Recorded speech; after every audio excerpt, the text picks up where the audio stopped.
Whoa.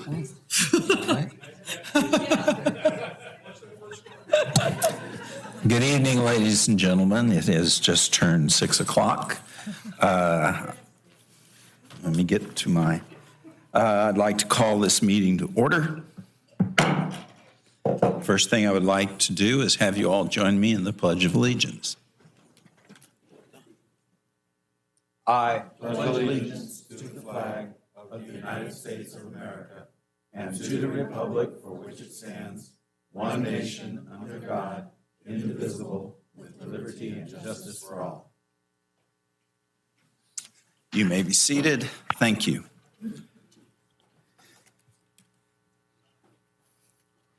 And now, Allison, would you take roll, please?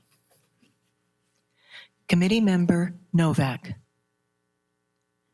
Newton. Happy Tuesday. Smith. Here. Montague. Here. Kopczynski. Here. Johnson II. Here. McGee. Present. Brenneman. Here. She's on the phone. Okay. Bach. Here. Losi. Here. Summers. Here. Taylor. Vernig. Hanson. Here. Here, online. Thank you. All right. With that done, we now go to the election of officers, chair, vice chair, and secretary. Do I hear any motions? I'd like to make a motion to nominate Will Summers as the chair. Second. Okay, we've got a motion nominating In a second. and a second for chair. Do we have any for vice chair yet? Or we want to handle these one at a time? Let's do one at a time. One at a time? One at All a right. time. Then, is there any discussion? Summers, Yes. believe that you didn't call for the voting to end. No, I haven't called for a vote yet. I was asking if there's any discussion. Seeing none, You sure? all in favor say aye. Aye. Aye. All opposed, same sign. Say no. So what's the question, Counselor?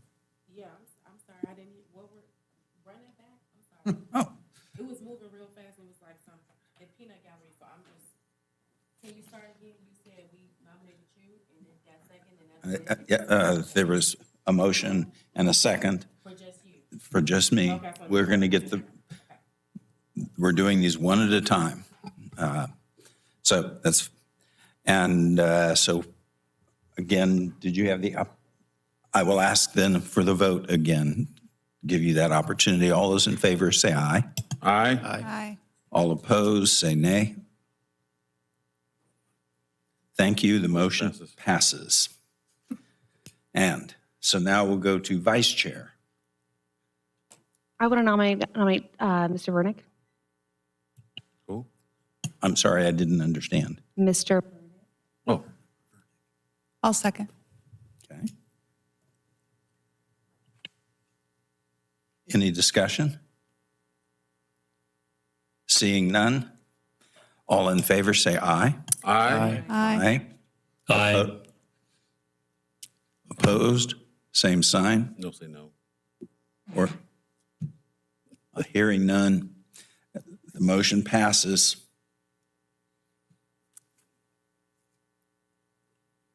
Now we go to secretary. Do I hear a motion? I nominate Counselor Montague. I don't know. Can I get some clarity on what a secretary for this committee does? I think they have to be, I don't think we've actually had the secretary they have to lay position people. filled in the last biennium. It would be your decision whether you want to have a secretary. It's not necessary through local budget law. Well, is it the Budget Committee's pleasure to not have a secretary? I mean, I could do without it myself, so. Okay, I'll withdraw my motion in the interest of eliminating top-heavy administration. okay. So then I'll make a motion to not have a secretary for this biennium. Second. All in favor, say aye. Aye. Aye. Opposed, say nay. Motion passes. With that, we move on to the approval of the minutes for the last ARA Budget Committee meeting. I move we approve the minutes. Second. Got motion and second. Any discussion? It's a minor detail, but on the CIP, I think Bill Riles was listed as Bill Ryans, but as long as that's corrected. I will amend my motion to move to approve the minutes with the one change. As amended. Okay. And will the second approve that? Okay. Again, any discussion? Seeing none, all those in favor say aye. Aye. Aye. Aye. Opposed? Say nay. Okay. It passes. Thank you. And now we go to the city manager for the budget message, please. Thank you, Chair Summers, and good evening, and congratulations, Vice Chair Vernick. Good evening, members of the Budget Committee, and welcome to the Budget Committee meetings of 2023. I hope all of you had a chance to take the budget training provided by the Department of Revenue. I also hope you've had a chance to look through the ARA budget as well as the much bigger and more complex city budget and make note of your questions. You'll have plenty of opportunity to ask questions over the course of this meeting and Thursday and Friday if needed. The Budget Committee meeting, the ARA Budget Committee has been scheduled first, simply because it's relatively simple in comparison to the city budget meeting, and therefore it's traditionally been a relatively short meeting. After we conclude the ARA Budget Committee meeting, we'll adjourn, take whatever break the chair decides to give us, and then reconvene as the City of Albany Budget Committee to begin to tackle the City of Albany budget. So when the Central Albany Revitalization, or CARA, Tax Increment Financing District, or TIF district, was established in 2001, 22 years ago, I was serving as a pilot on active duty. At the time, policymakers anticipated that the district would sunset in 2025. Since then, the ARA and staff worked on the 52 projects identified through community input. The Great Recession and other challenges slowed progress towards project completion, but staff working with the advisory board refocused efforts on completing as many projects as possible with remaining spending authority and to realign spending authority with projected timelines for the work of the TIF district. TIF districts have proven to be a unique and vital tool for incentivizing the private sector to revitalize underused and/or otherwise blighted portions of a community. While TIF districts can be extremely effective and helpful, they are not meant to last forever. Rather, they should be viewed as a tool to create momentum that carries the district well into the future. At their sunsetting, the community is then left with improved infrastructure, decreased vacancy, increased housing density, new private investment, and new private development opportunities that did not exist prior to the establishment of the TIF district. Furthermore, the cost of foregone property tax revenue to the overlying taxing districts is returned with a significant increase over the established taxable value of the district at its creation, while never directly increasing the tax bill of taxpayers. The focus of the last budget for the 21 to 23 biennium, which we're still in, was to partner and build. And as we approach this next budget, you might say that the focus is build. Following the direction established by the ARA board in 2019, the district is moving full steam towards two primary goals. The waterfront project, which includes 13 projects from the original project list that have not yet been completed. And number two, large-scale private redevelopment projects. The redevelopment of the Wells Fargo property, as well as other interest in downtown because of the waterfront project. Public engagement, planning, and design phases of the waterfront project have been completed. And after years of staff work on the project, our consultant team has delivered design plans that incorporate thousands of public inputs, 3 public open houses, and multiple adopted city plans. Construction has begun and is well underway. Significant public infrastructure upgrades associated with the waterfront project include roads, parks equipment, and a stage. Water Avenue improvements are being completed in concert with much-needed and long-planned waterline replacements to capture economies of scale and to reduce public inconvenience. The waterfront project will create a lasting asset for the community, visitors, and new private investment that will pay dividends for many years into the future. In 2023 to 25 and into the future, the ARA board will continue to oversee the payoff of debt associated with these projects, and staff will continue to support business recruitment and expansion efforts in the Central Albany revitalization area. Future development efforts in other parts of Albany may be helped by the use of TIF, but as a reminder, the use of this tool will require the affirmative vote of Albany citizens. So at this point, let me turn it over to Finance Director Gina Yeager for any comments that she might have. Thank you, Peter, and thank you, Budget Committee, for being here tonight. One of the things that Peter had touched on, and I just want to emphasize, is that when we budget, so in your budgets, you may have noticed that we have line item summaries with the account numbers, because we really did listen to the Budget Committee from last time who wanted those references on there. Oh, sorry, I'm on ARA. ARA, sorry about that. One of the things on the ARA budget is that I did not include the line item summary on the online version. If anybody would like to see that, I can share my screen and let you see that.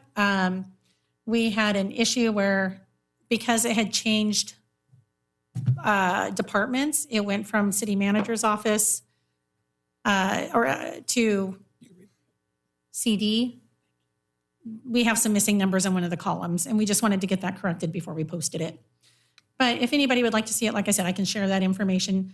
But basically, this budget is all about the waterfront project and getting that finished up, and then some of the partnerships that they're working towards, like with the Wells Fargo building and other properties downtown. If anybody has any questions, we'd be happy to answer them at this time.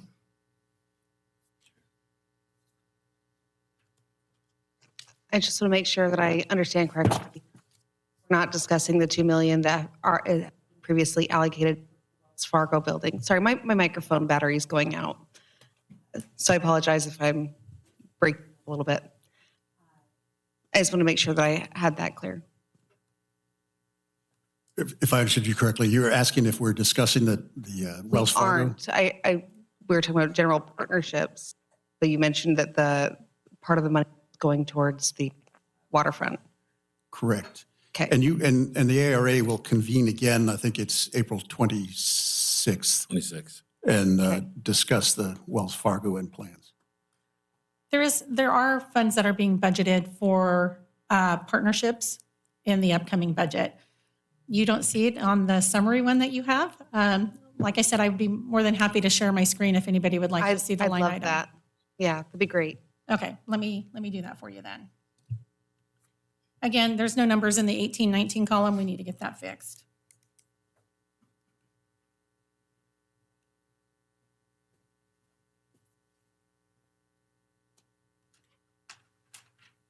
While Gina's working on sharing her screen, are there any other questions? I have one more. You want to try that one first while she's working on this? Yeah, it's a different question.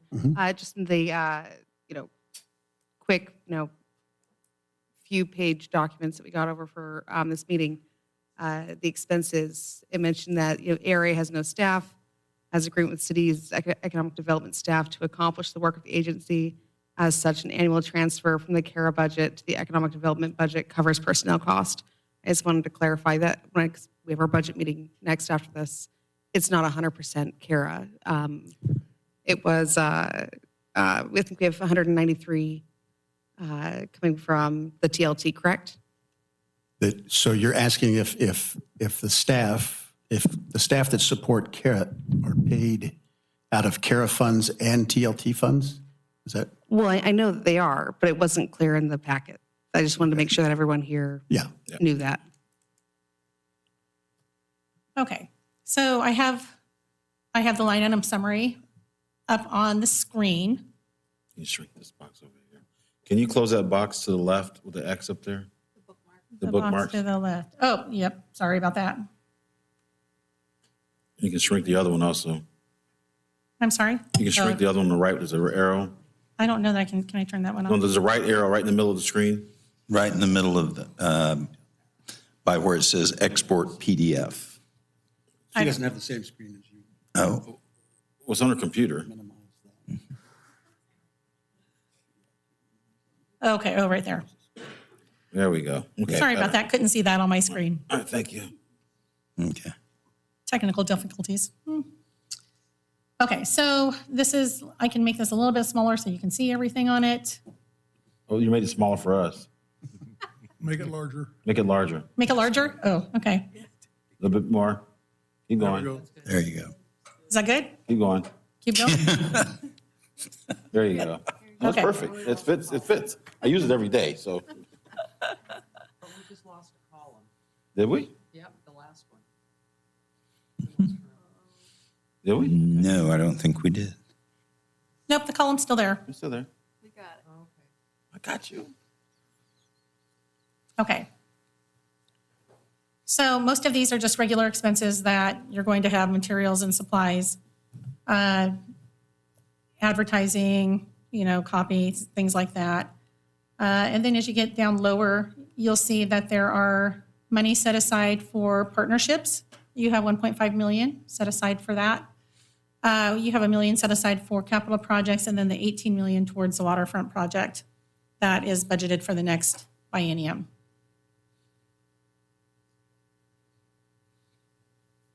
You also see the debt service for this program. We have the streetscape project that happened in 2018. We also have the new CARA bonds that we just got last year.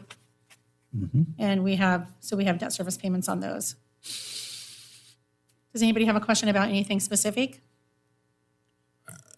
Yes.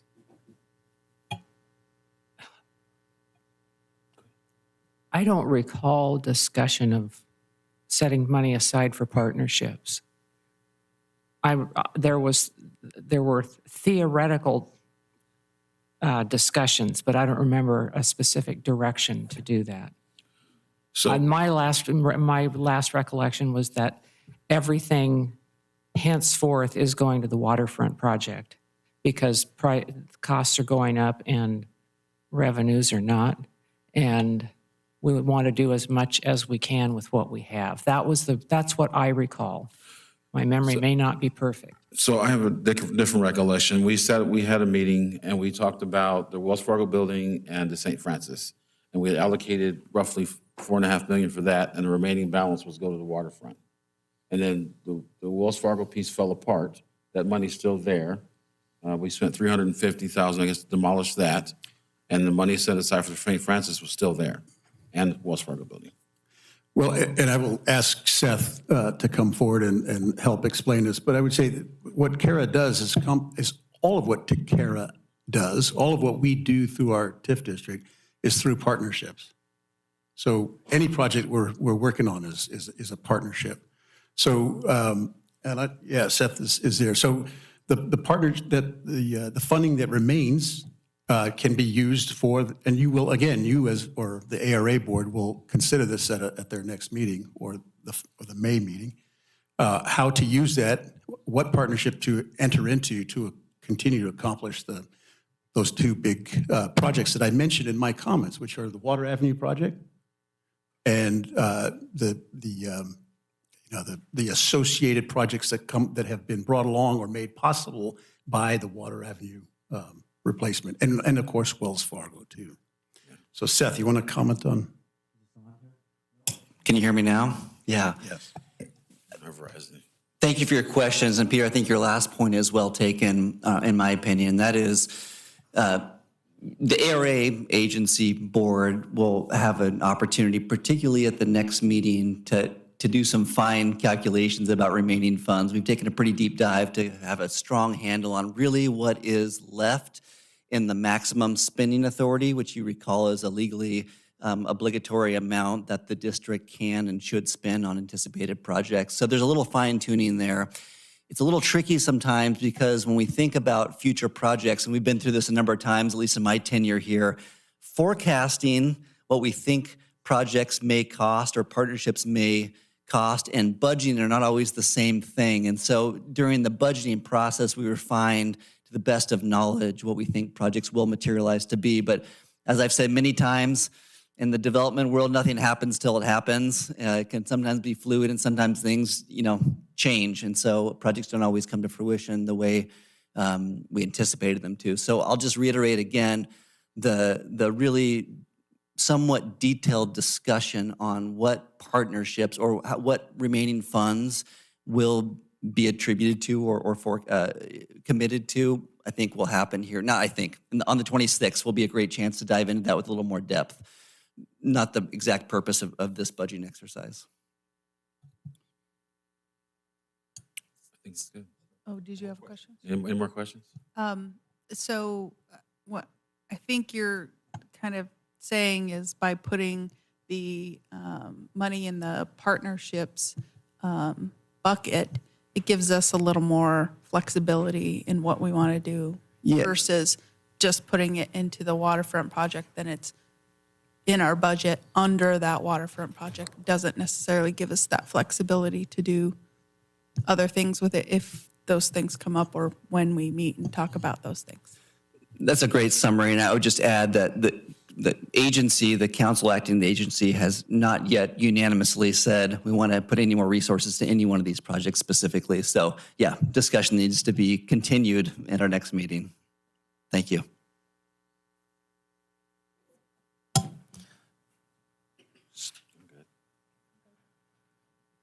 I see questions over here, so at least a question on the face. Are you good? Okay.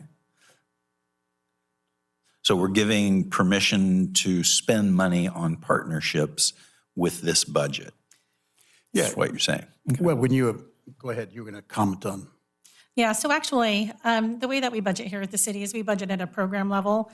So we don't actually budget to individual lines.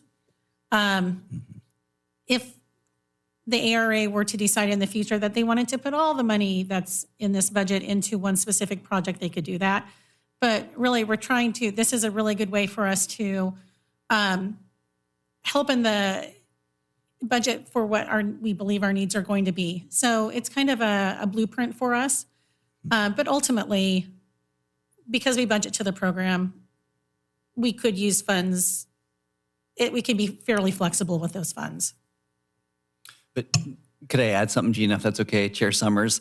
I'd just be very clear that partnership monies are not expended at the staff level. Those are decisions that the council, the ARA makes, but we have to appropriate those funds to use them in the future as best we can forecast. Thank you. Other questions? Can I back out to where the charging station is? I don't know what the number was. I can't see it on our screen here. Scroll up, if you would. There you go. There it is. Where is that and what does that $2,100 do? Oh, yeah. There were a couple of EV charging stations installed in the JCPenney parking lot down there, so there's an annual maintenance associated with that. There's also a revenue source attached to that because as people use it, it costs money as well. So you actually got a couple stations for that? yeah, yeah, a few years ago. In fact, those are paid for through grant funds as well. Thanks. Cool.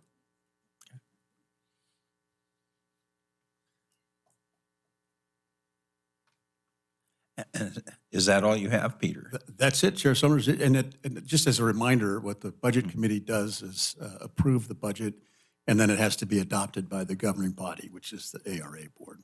Okay. So if at this point you felt ready to approve this budget, you could certainly do so, and we would take it to the ARA at an upcoming ARA meeting. Well, I'm going to give the public time to comment on this budget. So that's what we'll move to next. And I believe, Gina, you are, it says, I let you take care of that and be responsible for it. We haven't received any public comment for the ARA budget. We're not. Okay. No, none? Nice.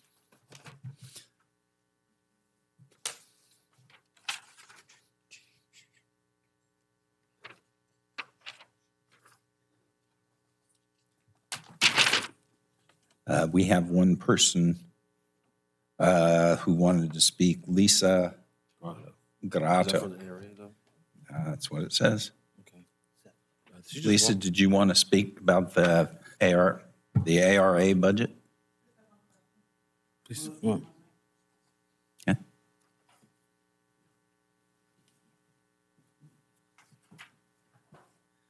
I just wanted to request that the online opportunity is updated because currently the link goes to the standard budget agenda. So I wasn't able to review the ARA agenda today, and I also wasn't able to review the budget today. I don't have any specific concerns. I just want the opportunity to be able to review the materials. I believe that was corrected. I checked it from my seat a minute ago. I don't have it either. We'll make sure that Matt gets it updated then. Okay. That's all I was asking, is to make sure it was available for review. Thank you. All right, thank you. I was searching a transaction ID. Okay. So I was searching transaction IDs, and nothing was matching. So with public comment dispensed with,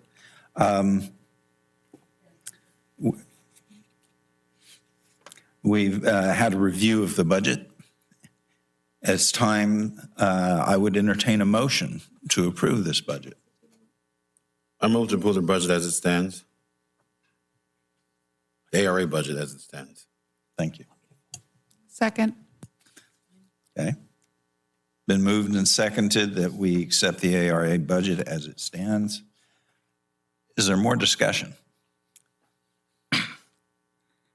The email I have is just, a very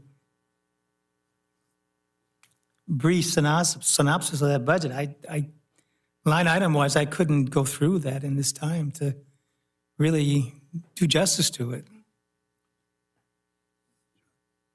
So this is a one-page, very simple, and what you'll hear about later too is that, and you've already heard from Gina, is that we budget by program, not by line item. So there's no expectation that anybody go through every single line item.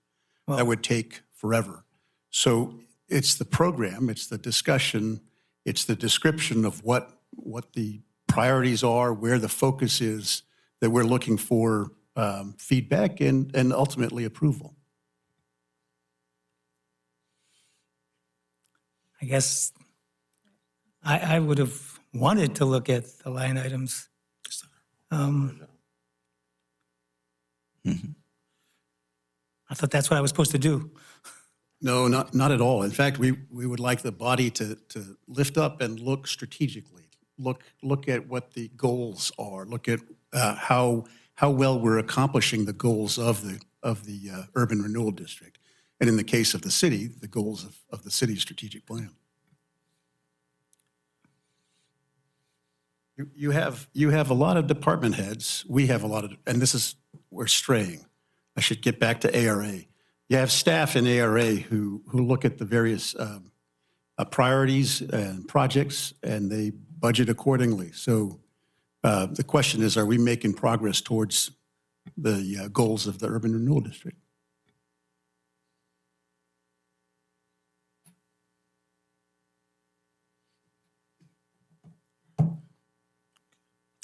answer your questions? Yeah, Okay. that's the answer I So guess. Peter, you might want to explain that it's not our job to dig into the details. It's the high-level strategic view.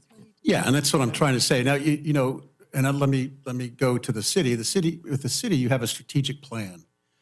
What ARA has to guide its efforts is the planning that was done 20 years ago, the listing of projects that were put out there, the annual or more than annual convening of ARA to discuss projects and direction, and the direction that's then given to staff to accomplish those things. So how much we spend on postage is we don't, again, you have professionals to do that, so there's no expectation that you look at that. Okay. Can I say something? To your point, Terry, I think that there can be line items that inform the priorities. So it is important to see some detail to be able to see what changed and how priorities might be shifted within the line items. So to that point, I can understand wanting to see that. But I think what I heard you say is we're going to be approving this in our ARE meeting. Correct. And that we're just approving to go forward to that meeting. You'll adopt it at the ARA. There's a subtle difference in terms. You, as a budget committee, will approve this budget and the council, the city's budget, and then the ARA and the council will adopt them when appropriate. So at that point, could there be some changes if we saw a line item that was out of priority? At any point there in this process. Yeah. Does that help at all? No? Okay. So we will have those updated before the board meetings. But also just remember that because we budget to the program level, the board can make changes anytime within that budgeted amount. We also have another opportunity with supplemental budget, correct? Absolutely. To adjustments, okay.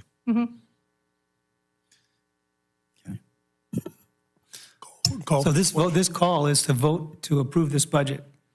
We're not just going to look at it again. This is it, right? But for the ARA budget, that's correct. As a budget committee, when you approve it, what you're saying is it's ready to be passed up to the governing body, the ARA. We had a motion, right? Did you have a motion? We do. We have a second, and I've had a call for the vote. So all those in favor say aye. Aye. Aye. All Aye. opposed say nay. I would like to see more. Nay. Well, the ayes have it. So Allison, could we get a roll call on that, please?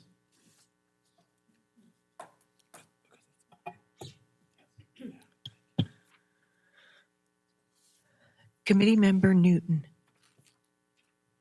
I'm going to vote no. I'm sorry, didn't hear. Another battery?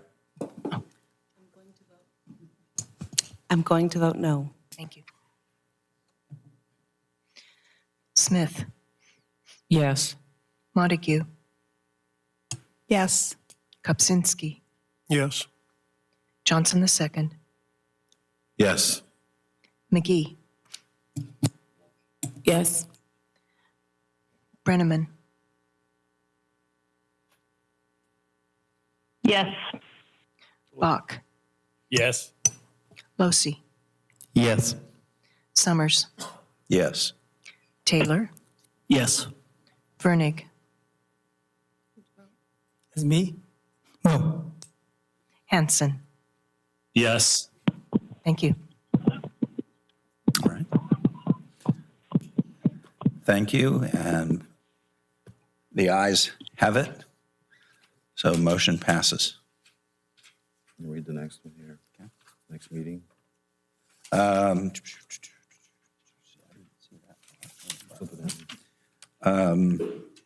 Next meeting dates. Now, let me make sure where I am. ARA budget there. Thank you.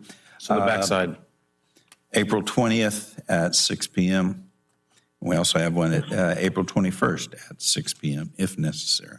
Excuse me, not for the ARA budget.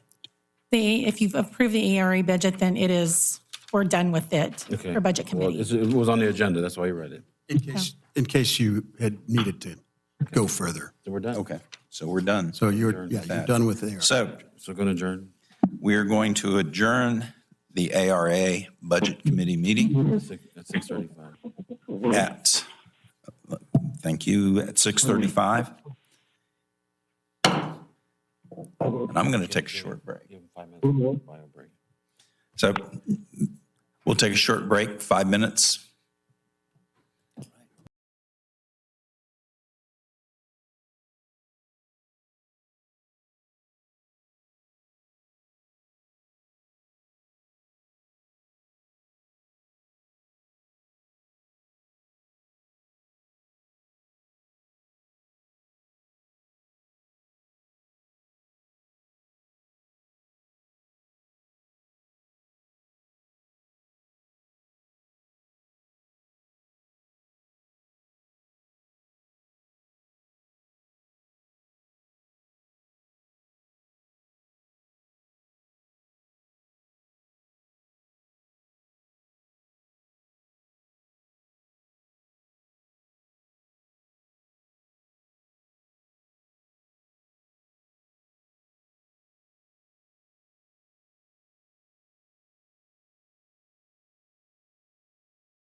But he was always willing to price up something.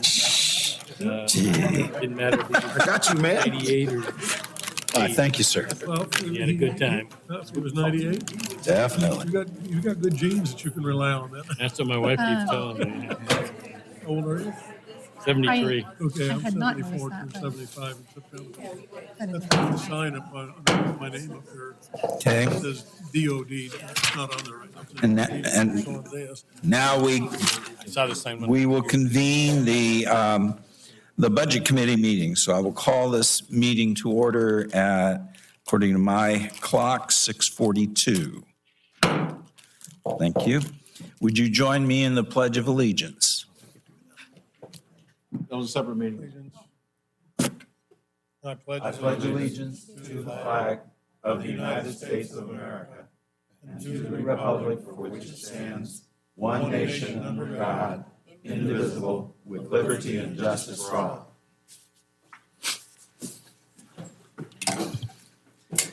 Thank you. Allison, would you do a roll call, please? Committee Member Novak. Newton. Present. Smith. Here. Montague. Here. Kupczynski. Here. Johnson II. Here. McGee. Still here. Bach. Here. Losi. Here. Summers. Here. Taylor. Here. Vernig. Here. All right, thank you. Now we go to the election of officers. We did that already. Different budget This is committee. Pardon me? It's a different budget It's a committee, so different- we need a committee? different. It's a different. So again, I'll nominate Will Summers to be chair. I want to nominate Jackie. She can't be. You can't be? No, she's a counselor. Dang it. She has to, yeah. Guess I'm learning all these I rules. I like your thinking, though.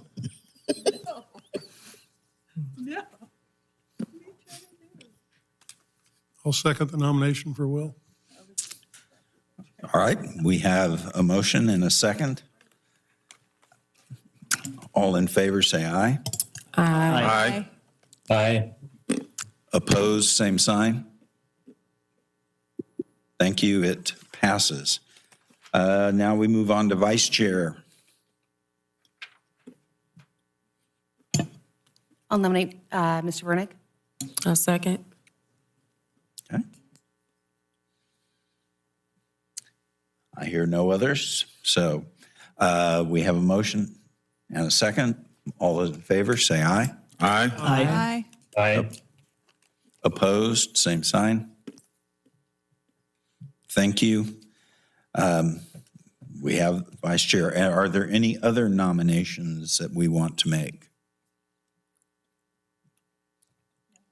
Okay. I'd Again, move that we do not have a secretary. Do we need to do that? Because it's in the agenda? Okay, we could just move on.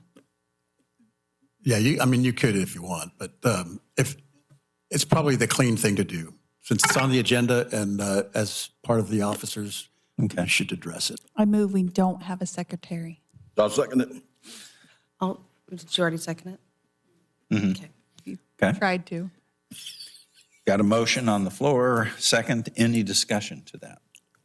Seeing none, all those in favor say aye. Aye. Aye. Opposed, say nay. Motion passes. Now, according to this, we go into public hearing.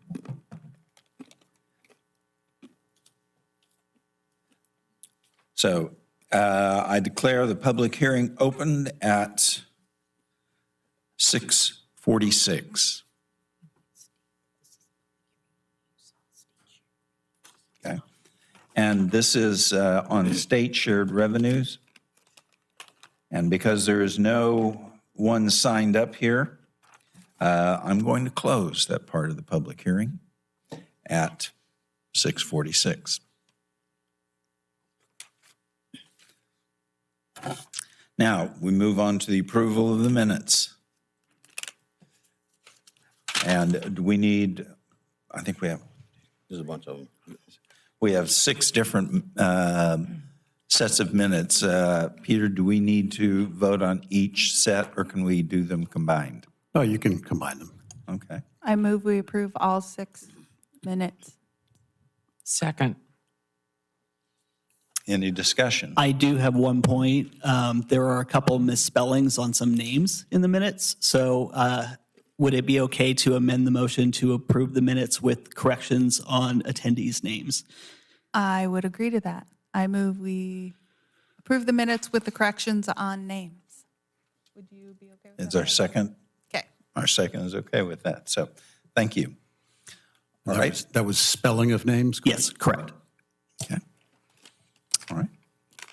So with that, I don't see any more discussion, and I'm hearing nothing from the folks on the line. So all those in favor, say aye. Aye. All opposed, say nay. All right, it passes. So now we move on to the budget message. Thank you, Chair Summers. All right, we will now turn our attention to the city's budget, proposed budget for 23 to 25. Department directors and staff have been working on this budget since late last year. This proposed budget is the product of many dedicated city employees, and it truly is a team effort. The Finance Department has dealt with significant personnel turnover in the midst of that budget development, and resource managers and departments have been working hard to create this document while grappling with IT problems associated with the implementation of our Munis ERP system. Staff have put hundreds of hours and countless late days into the effort. I'm going to try to give you a good understanding of the budget environment, and then we'll turn to Gina Yeager, Finance Director, to go into a little more detail. And when it comes time for questions, department directors and Gina and I will be available to answer those questions. Our strategic plan has been recently updated by the council, and it has informed the development of this budget. As you know, the city budget is more than a complex set of numbers. It communicates how the city government is going to operationalize the council's strategic plan, how the city is going to turn resources into actions. The primary audience is the citizens of the city, but the audience also includes other cities, the state government, bond rating agencies, and others. This budget will be the third triennial budget for the city. And in building this budget and remaining within the resources that we have, we were guided by the imperatives to deploy limited resources to meet the growing and changing demands of our city, to ensure that the city is properly positioned or invested in support services. And by that, I mean that if we don't properly address the logistics of providing services to the public efficiently and effectively at the pointy end of the spear, service delivery will suffer. Service delivery depends on logistics. And third, building reserves has been a goal for years. And frankly, we've had very limited success in making progress toward this goal. But we continue to try. In January, you heard from city leaders about the many accomplishments of the last several years. You heard about trends that will affect us in the next few years. And you heard about the challenges we face with the next budget. These challenges include inflation, more inflation, increases in liability and health insurance premiums. Health insurance premiums were quite good this year considering the CPI and the rising costs of healthcare, but given that these costs fluctuate, we have to anticipate that large increases will eventually hit us. Then there are the costs of unfunded mandates. You've heard about Measure 114. You've heard about Paid Leave Oregon, and there are others. Technology replacement, increases in the costs of vehicle leases and the costs of temporary labor, and the increasing costs of maintaining our 25-year-old City Hall. And then there's the rising or the slowing recovery from the pandemic, and that's associated normally with rising interest rates and overtime. Then, of course, we have overtime to consider and PERS, which is perennially a burden. We have carefully created the budget, and it is a balanced budget. By law, we have to create a balanced budget. Unlike the federal government, we cannot operate at a deficit. We'll end this biennium on June 30th with a healthy fund balance, which means that we'll begin the next biennium with a healthy fund balance. Several factors have contributed to this. First, we've received substantial amounts of assistance from the federal government, and this has been a big help during the last year particularly. Second, the difficult hiring environment during the last year has caused us to have vacancies in many positions. This has caused what some term salary savings. But it's important to point out that both the federal assistance and the salary savings are one-time monies. And the third factor is simply good management. Department directors and their staff have looked for every way possible to realize savings. The city's budget is big and complex. This slide will show its complexity and the relative size of each pot of money in comparison to each other and to the whole. There are growing, I'll let this slide finish building out and we'll go on to the next slide. But you'll see, this is a good, I know that the mayor has used this slide in his presentations. It's a good one to take and keep in your back pocket and break out every so often, and you get a general idea of how big the general fund is or small it is in comparison to the rest of the budget. And if you look at the columns, enterprise, special, general, internal, recognizing that there are restrictions or prohibitions against moving funds from one to the other. Okay, the city continues to grow. The calls for service continue to increase. But the budget does not allow for an increase in firefighters, although we'll be resuming a single-role medic program to staff one ambulance at lower cost. The Parks Services Officer that we approved, the council approved 2 years ago, continues as a joint venture between Parks and Police. And while the city continues to grow, construction has slowed, as I mentioned, due to interest rate hikes. And building permit fees have not changed, and the slow recovery is eating into this reserve for that program. Continued funding of our code enforcement officer and emergency management safety officer is highly important, it's vital. And this budget, but unfortunately this budget doesn't allow for a corresponding increase in police officers, just like it doesn't allow for firefighters. We are currently below the national average in officers per 1,000. Demands for support from the city's central services functions continue to grow. After several budget cycles of reductions, we're at levels that have to be changed. We've had to address unacceptable levels of risk in IT, in finance, in human resources. The risks of non-compliance with law or best practice, the risks of procedural error or tort action or decreased employee retention are significant. So we've added a position on the IT staff to augment our cybersecurity program. Cybersecurity risks increase exponentially as IT staffing levels don't meet that increased demand. And according to a recent story that was published in InfoSecurity magazine, 44% of global ransomware attacks are aimed at municipalities. And those attacks are on the rise and are forcing IT to redirect staffing resources toward deterrent efforts. We've also added a grants manager to our finance staff, seeking to take advantage of increasing grants funding opportunities. And as I've talked with councilors about, in the second year, we've added a deputy city manager in the second year of the biennium.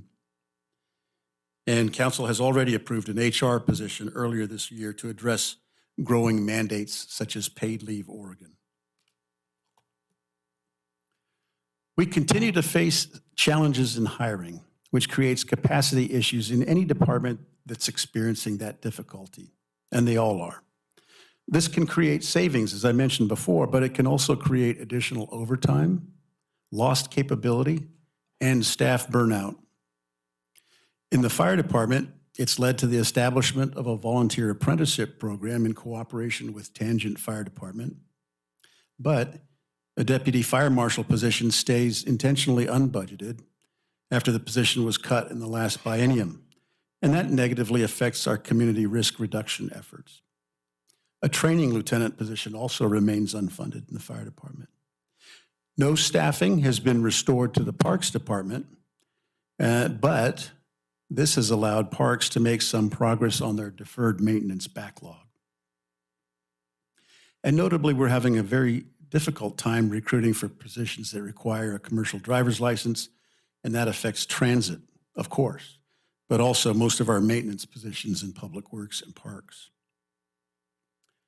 Unfunded mandates. Measure 114, as I mentioned, will require dedicated personnel to administer.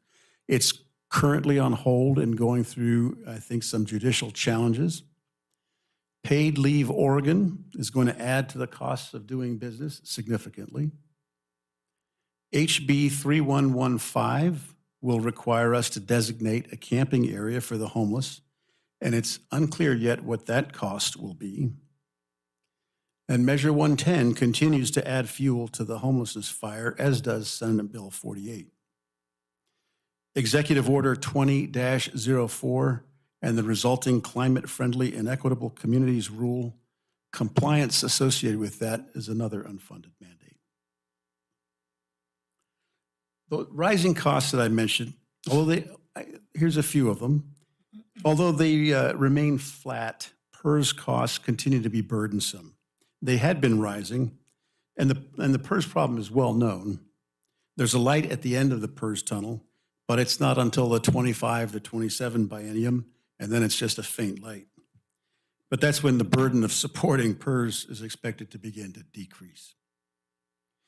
The costs of performers for River Rhythms have doubled and even tripled. And for next year only, we'll experience some additional costs associated with performances in Timberland Park. I mentioned City Hall, building maintenance. City Hall is 27 years old. And as you can imagine, at that point, things start to become worn a little bit. And thanks to the ARPA funding that we received last year, we were able to replace the HVAC system in the City Hall. But there are a lot more burdens coming our way. Insurance premiums are up across the board. General liability, property, cyber, etc. While our workers' comp was relatively flat and health insurance was actually lower than the industry trend. But unfortunately, general liability and auto increases made up the gap for the savings that we saw in workers' comp and health. The League of Oregon Cities, as an example of rising costs, came in at a 6.5% increase, our membership in the LOC. And our membership in the COG similarly went up 6%. But also everything you can imagine from vehicle leases, software licensing, ammunition for the police department, bulletproof vests, and across the board. PPE costs, and land use application and planning reviews, which are subsidized by the general fund, are requiring a greater and greater subsidy because the cost of providing them goes up. And lastly, under the rising costs heading, I'll make a comment about deferring maintenance. When we defer maintenance, that equates to an increase in future costs. If you say we can't afford it today, so we'll get to it when we can, which often you hear as a common approach to triaging current needs, you, however, incur an obligation later in the future. Failing to maintain physical assets today serves only to accelerate aging and deterioration. And this in turn increases the cost of repair in the out years. Grants. ARPA support has been is key to the mental health position we have in the police department. It expires after that funding expires after 3 years, and we'll have to look for alternative sources of funding to maintain that. ARPA funding has also allowed us to advance on our ADA work list. The COPS grant, you may be familiar with the Community-Oriented Policing Grant, is expiring this year, and we will have to absorb the cost of that position, although we may look to apply for another grant. Similarly, we'll be seeking renewal of our VOCA grant, Victims of Crime Act Assistance Fund. And in the library makes real good use of grant funding. Circulation materials in the library are funded almost exclusively by grant monies, and new materials are actually dependent upon outside funding. We receive about $40,000 to $60,000 per year from the Library Foundation. And of course, we're grateful for the Parks and Recreation grants that we've received. As an example, the new spa at the community pool would have been unfunded and likely never built or rebuilt if not for a generous grant. Future concerns. Equipment replacement remains under pressure. Communications equipment in the fire department, our CAD RMS system, vehicles, radios, and body-worn cameras at the police department. These are all becoming more expensive, and we don't have the money in equipment replacement to adequately fund these items. Public safety levy you see on your screen there. That's something that we think about in the future. We will have to return to the voters for a renewal of the public safety levy in fall of 2024, which will be 1 year early. And then people should keep in mind that public safety levy provides, at last estimate, about 10% of our general fund for public safety. Street maintenance. State funds that are critical for accomplishing key projects, but they're insufficient for street maintenance requirements. So this is something that the council will be grappling with this summer. The airport and its financial viability. The airport operating budget is down due to the reserve being depleted to about zero in the upcoming biennium. And operating revenues are not keeping pace with the expenditures that it costs to run the airport. There is the real need to improve our response times. There's a possibility of a substation needed for our police department on the east side of the city. And of course, the number of officers per thousand, as I mentioned before, continues to decline as our population grows. There are capital set-asides that we need to identify for a fire department training facility. And then there's the review and revision of our comprehensive plan, which is limited. We are limited in ability to conduct this work due to pressure on our contractual services budget. The community development has had to reduce their contractual services budget by 88%. We'll need to conduct a cost analysis of planning review fees and subsequent adjustments, removing the majority of the subsidy from the general fund. Maple Lawn Preschool, I just got the IGA back from the school district, so now it's signed by both us and by Superintendent Gardner. So that is will extend Maple Lawn by 1 year, our transition to GAPS by 1 year. Okay, next slide there. We have a balanced budget, and with the actions I've described above, but without the need to increase the city services fee to fund operations in the general fund. That's significant. Our enterprise funds will each need to increase fees by various amounts, but we've managed to avoid an increase in the city services fund, the city services fee. All around us, we have seen increases in tuition for colleges of 6%, increases in membership at the COG, as I mentioned, of 6%. The CPI is going up by about 8%, but the city services fee won't have to increase this year. Other cities have had to increase their city services fees since adoption, and we will need to increase the fee in the future in order to keep pace. According to the inflation calculator on the Bureau of Labor Statistics website, the $9 that we passed the city services fee in July of 2021 was worth $8.17 in February of this year. It'll be worth less than $7.50 in 2025. So the hair on the back of my neck rises as I say this. $9 in the summer of 2021. It's gone down significantly in value. The general fund remains subject to the structural imbalance of the Oregon property tax system, which, as we've seen, you remember from our training earlier this year, has the effect of eating into our ability to provide services. At the development of the budget for the last biennium, I told you about the structural imbalance, the disproportionate increase in the cost of operations compared to the availability of resources. This imbalance has existed for years, and it still exists. But one-time funds and one-time salary savings have helped us weather the imbalance for now and on previous occasions. As you know, property tax assessed value is limited in growth to 3%. This stands in stark contrast to a CPI of close to 9%. The League of Oregon Cities has recognized that Oregon's property tax system needs reform, and once again, they've made that reform one of their legislative priorities for 2023. As the League notes, local budgetary challenges persist, and the legislature must take action to allow cities and other local governments to adequately fund the services that residents demand. So the reason for the structural problem is simple, and we won't go into depth on it. Measures 5, 47, and 50 limited property tax assessed value, the growth of assessed value to 3%, while the cost of operations increased, as I mentioned. And it's a problem for all municipal operations that rely on property tax revenues as a funding source, specifically public safety, municipal court, parks and recreation, planning, and library services.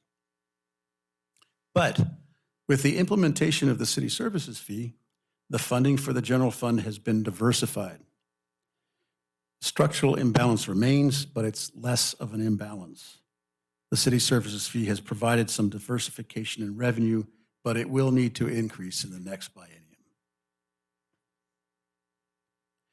When the long view is considered, the difference between one-time funds, which we just talked about as a means of patching holes, and recurring funds becomes readily apparent. One-time funds such as grant monies, proceeds from the sale of property, infusions from the state or federal government, litigation awards, and as I mentioned earlier, savings from vacant positions can't be relied upon for continuous revenue. The continued operations of the city can be reliably funded only with recurring funds. When one-time funds are used to fund operations that the citizens demand on a recurring basis, it creates that problem. But we still do it, and we go to one-time funds to patch these holes. ARPA has helped us. The SAFER grant has helped us. COPS grants have helped us. The use of those one-time funds in that way makes the problem worse in the out years by masking the problem and delaying the corrective action. If we're to live within our means, it's a practice that really should be avoided, but I've come to realize that sometimes it just can't be avoided. We continue to be concerned about reserves and attempt to strengthen them whenever we can. The city came through the last recession because it had a healthy reserve, but those reserves were drawn down, and we have tried mightily over the last 3 budget cycles to build them back. I'm compelled to remind committee members today about the relationship of reserves to our bond rating, which directly affects the cost of borrowing money. The stronger our reserves, the better our bond rating. The better our bond rating, the less we pay in debt service. There's a direct parallel to personal credit ratings. The better the credit rating, the better the terms of the loan, including interest rates and ease of application. And the worse the credit, the worse the terms. So in closing, let me recap. We have a balanced budget built to deploy resources to meet growing and changing demands and to ensure that the city is properly positioned with its support services and to build reserves. Property tax revenues are limited by state law. The council has no control over property tax and therefore was forced to implement a city services fee to supplement that property tax revenue to maintain and sustain levels of service within the general fund. The city services fee will almost certainly, I'll take out the almost, will certainly have to be increased for the next biennium. We've talked almost exclusively, I've talked almost exclusively about the general fund. Within the city's enterprise funds, revenues come primarily from the ratepayers who pay for the quantity of the water and wastewater services they use. Ratepayers also pay for stormwater services using a carefully developed formula. Like general fund functions, these functions are not immune to pressure from increasing costs. They experience the same pressure that the general fund experiences. The difference is that the council has much greater control over increasing or decreasing revenues. The council annually reviews rates and makes decisions based on the need to invest in the maintenance of the systems and the needs to comply with increasing regulation. And finally, we can't lose sight of the fact that we're falling behind in street maintenance and that there are significant large projects on the horizon as development occurs east of I-5, stressing our water, wastewater, and stormwater systems. Service, stewardship, integrity, those are my watchwords. We take pride in the service the city provides, and we're dedicated to excellence in stewardship of the city's resources. We strive to maintain the high levels of integrity upon which that service and stewardship rest. I'm very grateful for the efforts of Rachel Wademiller, Jeff Babbitt, Diana Eilers, Debbie Little, and Elise Shue. These were the budget leads in our frontline departments, and they put a lot of work into this document. I'm also very grateful for the team in finance, which has experienced turnover in key positions and has made the budget development process, which has made the budget process development process that much more difficult. And I'm grateful to you and your service in reviewing this proposed budget. Thanks for the opportunity to talk with you. So, in a minute, we'll get to your questions. And we'll get to Gina here first. But first, let me ask you to, when you look at the budget, we had a little exchange during the ARA Budget Committee meeting. And I would ask you to look at the budget from the top, where you sit, to look at it as a tool to provide service and to get where the city wants to be. You're looking at many line items. There are many line items to look at. But we budget based on programs. Line items are there to help department directors, resource managers, and finance staff to put together their program budgets. So although you see line items, I'd ask you to focus on the progress we're making or not making toward the themes and goals outlined in your strategic plan. This strategic plan drives our budgeting. So now let me turn over the mic to Finance Director Gina Yeager, and Gina will add a little more to the description of how we budget, and then she and I will do our best to answer your questions. Good evening again. As Peter had mentioned, we budget on a program level, or in the case of the grants fund, we actually budget on a department level. So all grant funds in finance are appropriated in one line item. So I don't know if any of you took the budget trainings that were offered by the Department of Revenue. If you didn't, they're really good. I would highly recommend taking them, and they do have videos online that you can watch. One of the things that they talk about is appropriations and what those are. And appropriations are basically the authority to expend funds. And appropriations are made when the budget is finally adopted by the governing board. In the meantime, though, the way that we talked about this earlier at the ERA Budget Committee meeting, that we use the line items, as Peter said, for budgeting purposes. It helps us look at our expenditures, where we've spent our money, where we need to spend money, but we really do budget higher level than that. It would be really awkward to have to go do a supplemental budget every time we started to overexpend a line. I did also want to mention that there are we have budget meetings with all the departments before we put the budget together, and there were some really good things that came out of that. Peter had mentioned some of the cost savings that we're doing, and we have Public Works, as they mentioned at one of the council meetings, they're requesting grant funds for some major infrastructure problems that the city has. They're continuing pavement restoration projects with slurry seal. I think city engineer talked about that recently. Departments are continuing to put money away for equipment replacement, even though sometimes it's a little bit less than what we'd like. And the new LED lighting project will be saving us about $100,000 a year, which is a really good use of those resources. And then, all departments are really looking at their spending and stabilizing that before they move forward and making sure that we're using our funds in the best possible way. Our budget we went through each fund, and then we have a fund summary for each of those funds. And then behind those, we have all the line item summaries with the account numbers. And I hope that made it easier for people this year than it did in the last budget cycle. But if you have any questions, I think Peter and I are open to those now.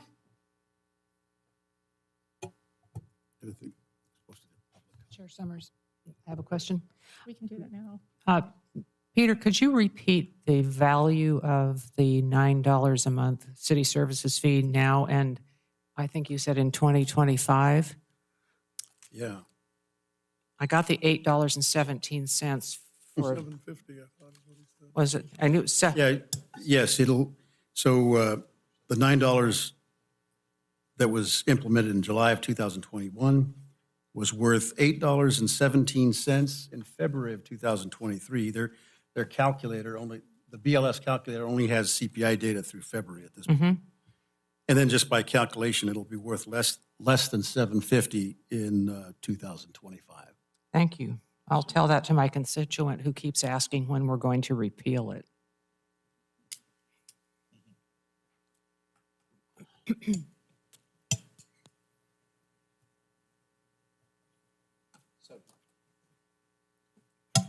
You're ready for questions. First up, we do have public comment. So we will, Gina and I will take a step back to the seats there and open up the table for public comment. And Allison will bring me up the list of people who have signed up. Before we do this, can I get clarity? Is the public hearing open just today, or we will also have public comment on Thursday? Go ahead. Thank you. This isn't actually a public hearing. It is a public meeting. There's a little bit of a difference. Okay. We generally ask for comment at the first meeting, just so that we can kind of keep things going. But of course, anybody is welcome to speak at any of these budget committee meetings. Okay, thank you. We do have someone from the public here to speak with, to make comments and ask questions. Connor McLean.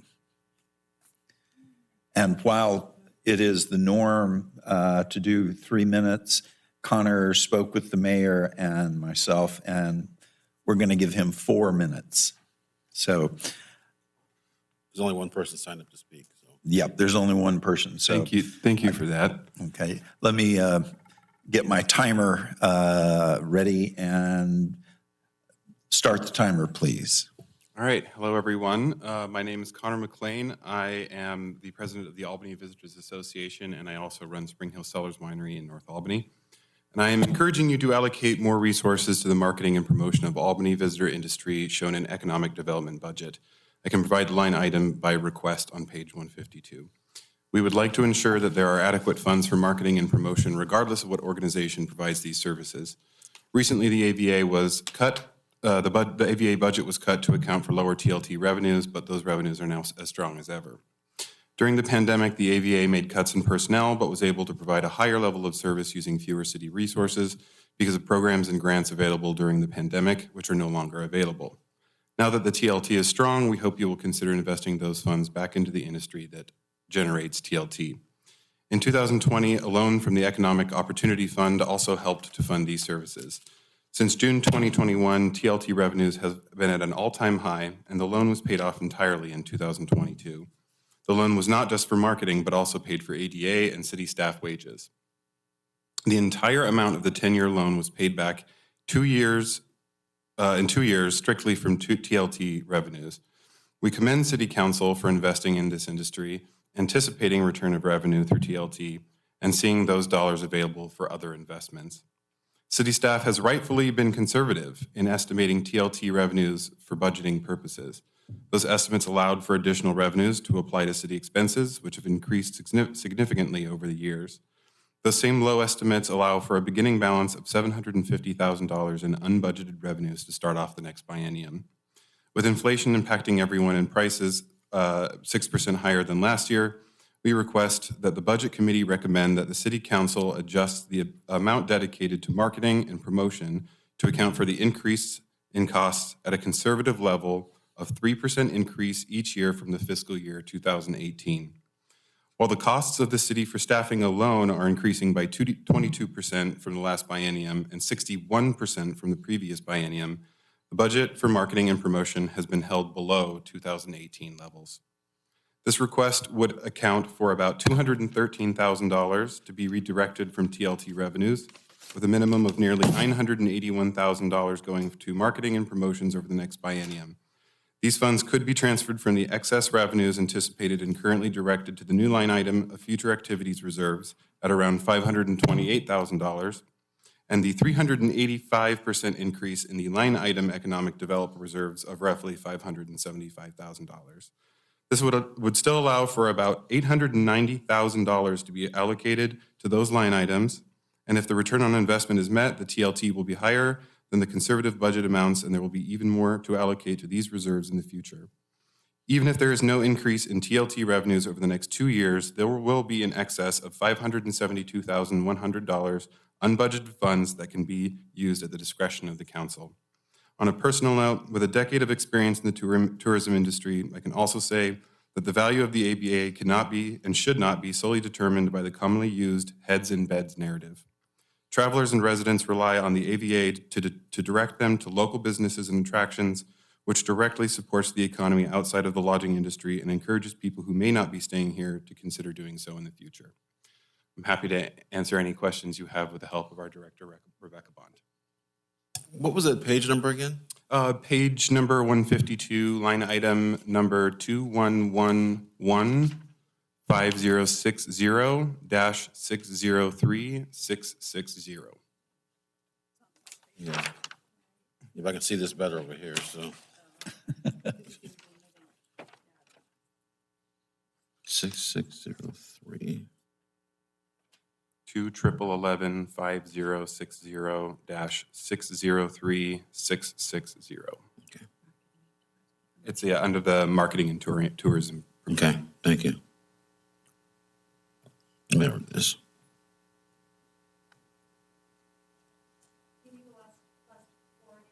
Sure. Do you want me to go through the whole number or just the last four? Just the whole thing. Okay. 2-5011-2111-5060-603-660. You're saying it's on page 152? Yeah, 152 mid-page. 152 mid-page, marketing and tourism. On my budget document, 152 is community development, Lochner Road improvements. Where you, what? You need to be looking at the page number at the bottom here. There's going to be a page number. Right below Amedeck, That's the page number you need to look at. AMEDC, Right, sorry. that's on Amedeck. 152. Couple pages before the Lochner Road one. Pardon? Scroll up. Scroll up before. Yeah. Oh, before Did you see Lochner, this? okay. Yeah, it's before. There we go. All right. Page 151, okay. It ends on one.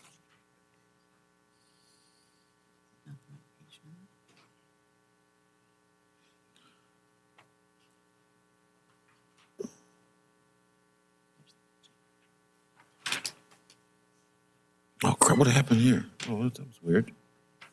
It changed orientation. Push a button. I don't know what I did. Is there a turn button? Find it at this point. Oh, No, we just went from like, Chair Summers, can I ask a question? Over here.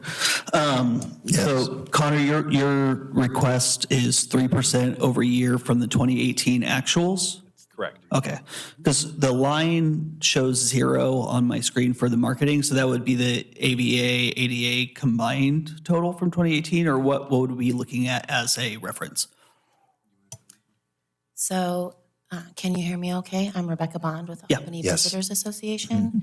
So, the 2018 amount that was budgeted to the AVA was $404,700. That should be recognizable on your budget.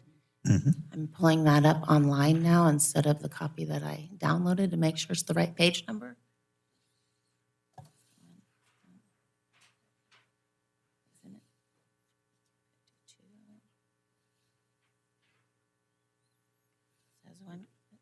Yeah, it says 152 on my computer. It's 152. Okay.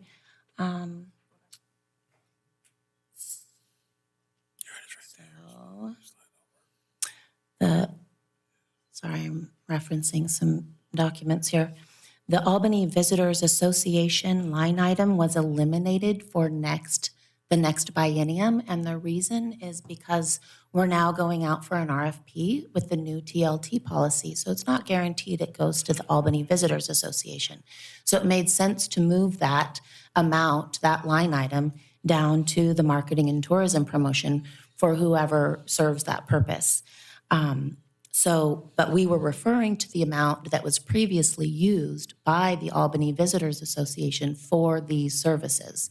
And in 2018, I can give you the number, but if you found the marketing and promotion, it's 3 lines above that, or 2 lines above that. The Albany Visitors Association in 2018 received $404,700. If you add 3% each year through 2025, which is the last year of this next biennium, that amount would reach $980,963 for the biennium, or if you split that in half, it's half that. Sorry, I should have, it's because we're in a biennium, and if you increase for each year, so the 2024 would be $483,233, or for 2025, $497,730. And that is, as Peter mentioned, the cost of everything has gone up significantly. I was just at the Governor's Conference on Tourism 2 weeks ago, and the tourism economics specialist talked about even the price of groceries. So a year ago, buying the same number of groceries in the grocery store this month that you would have a year ago, the same groceries will cost you $400 more this month. And that goes across the board for every expense that our organization or an organization serving tourism and marketing would experience as well. That includes print, advertising, employee costs, everything rises. And it's risen over the last 5 years by quite a lot more than 3%. We thought that 3% was a reasonable amount to ask for, trying to be a good partner and recognizing that the city does have a lot of other expenses and they would like to get those revenues, the reserves built up. So that still allows for almost $1 million in reserves between those two accounts for economic development of $890,037 according to what's budgeted. And as Connor mentioned, if the TLT does the same thing that it did this year and last year, if we can get the same TLT revenues in the next biennium without an increase at all, there's still another $500,000 unbudgeted funds that will be for your beginning balance to use at your discretion. So it would more than make up for that. Yeah, I actually have the exact number based on the budget that we downloaded from the city. 572,000. Yeah, 572,100. And that doesn't include the short-term rental collections that we are hoping that in the next 2 years we will start collecting. That's not accounted for in this budget either. It's like Ray has a question before me. I don't know if this, who this should be directed through, Connor or your organization or Jenna or Peter. Are there any other organizations, akin to what you folks are doing, not what you're doing, but how you process things that are guaranteed like a 3% increase every year? Would you like me to answer that? Or, I mean, I know, but like, if you want. Yep. Yep. Well, you're asking a question, and you directed it to whom, Ray? Well, I'll start right here at the table. And Okay. then if it needs any backstory, or we can go back to the behind the scenes. I'm happy to speak to our partners through the Willamette Valley Visitors Association. We work with Travel Salem, Visit Corvallis, Eugene Cascades and Coast, and Visit McMinnville. Right, that And I've wasn't- talked to them. That wasn't my question. Oh, you meant in the city? In the city, are there any other organizations, AVA, ADA, any other partner agencies that the city works with that are guaranteed a 3% increase every year? It's my understanding from talking with Lisa Grotto from the Albany Downtown Association that provided this budget is passed, there will be a 3% increase from year 1 to year 2 of the next biennium. But please do correct me if I misunderstood that. I think.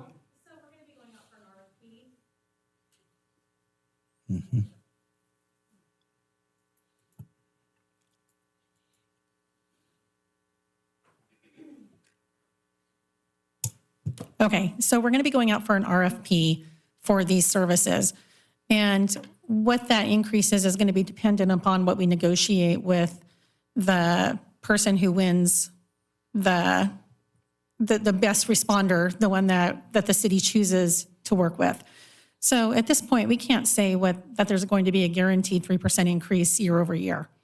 We don't know what that's going to look like yet. We don't know what those costs are going to be at this time. The Tourism Advisory Committee is currently helping put together a scope of work for what we're looking for marketing services. And then once that goes out, we will welcome responses. I'm assuming some company will be considered the recipient of we'll enter into a contract with them. And at that point, we will see what their costs were. They'll have to explain what they're planning to spend on each thing, like we do with every other RFP that we issue. Again, at this point, we don't know yet what those costs look like. We don't know if it's going to be more. We don't know if it's going to be less. We don't know year-over-year increases. So at this point, we're just waiting to see, to get through the process, and then we'll go from there.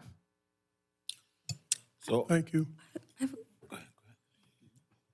go ahead. Go ahead. So to be clear, what you're proposing is that we budget for whoever we end up getting this contract.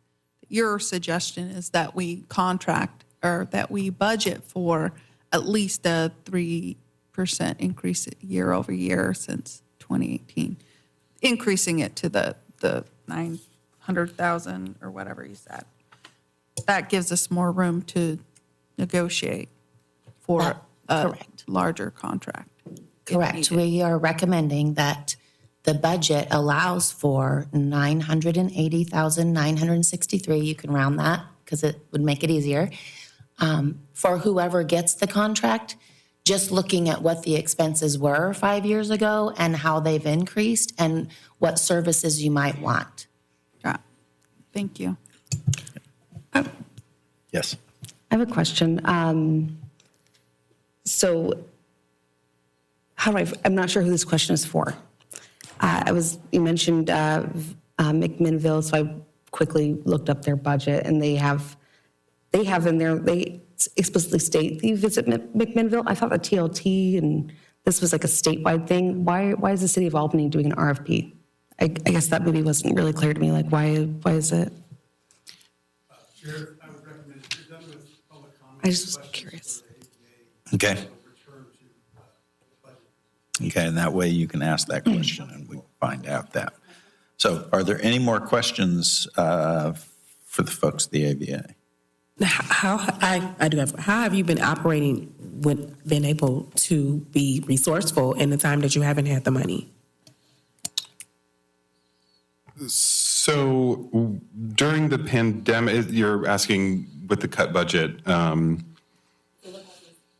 Significantly, and you haven't been able to? Yeah, so we essentially were operating, we cut staff significantly. We didn't cut many programs, but because we were able to secure grants, PPP loans, work share, we reduced staff pay. I mean, we pretty much, went down to skeleton crew and still tried to perform as much as we could.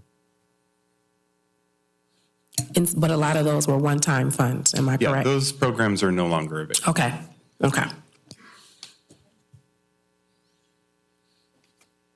Sorry, last question. Whoever gets it, do you have an estimate of how much money comes back to Albany based on marketing efforts? Like, what's the ROI? So we haven't actually paid for studies to know exactly what our return on investment is. However, historically, Albany, the Visitors Association received about 40% of TLT, and that leaves 60% for all the other activities that happen. And depending on the marketing program, there is a different return on investment. Travel Oregon typically uses $1 spent in marketing, returns 7 to tourism. But then again, it depends on how successful the marketing program is, and we keep an eye on those and see what's working and shift our efforts accordingly. Does that answer your question? So you're saying for every $1 spent, Travel Oregon says $7 returned, depending on the effectiveness of each marketing campaign, with that asterisk. But that's the general, what they say, okay. But we don't have any concrete data. I'm sure, I know it costs money to run those studies. We do have a lot of data available to us. I'm happy to share with you about the tourism industry in Lynn County. Travel Oregon pays for studies done by Dean Runyon. They've been paying for them for years and years and years, and we're fortunate that they are sharing them with us.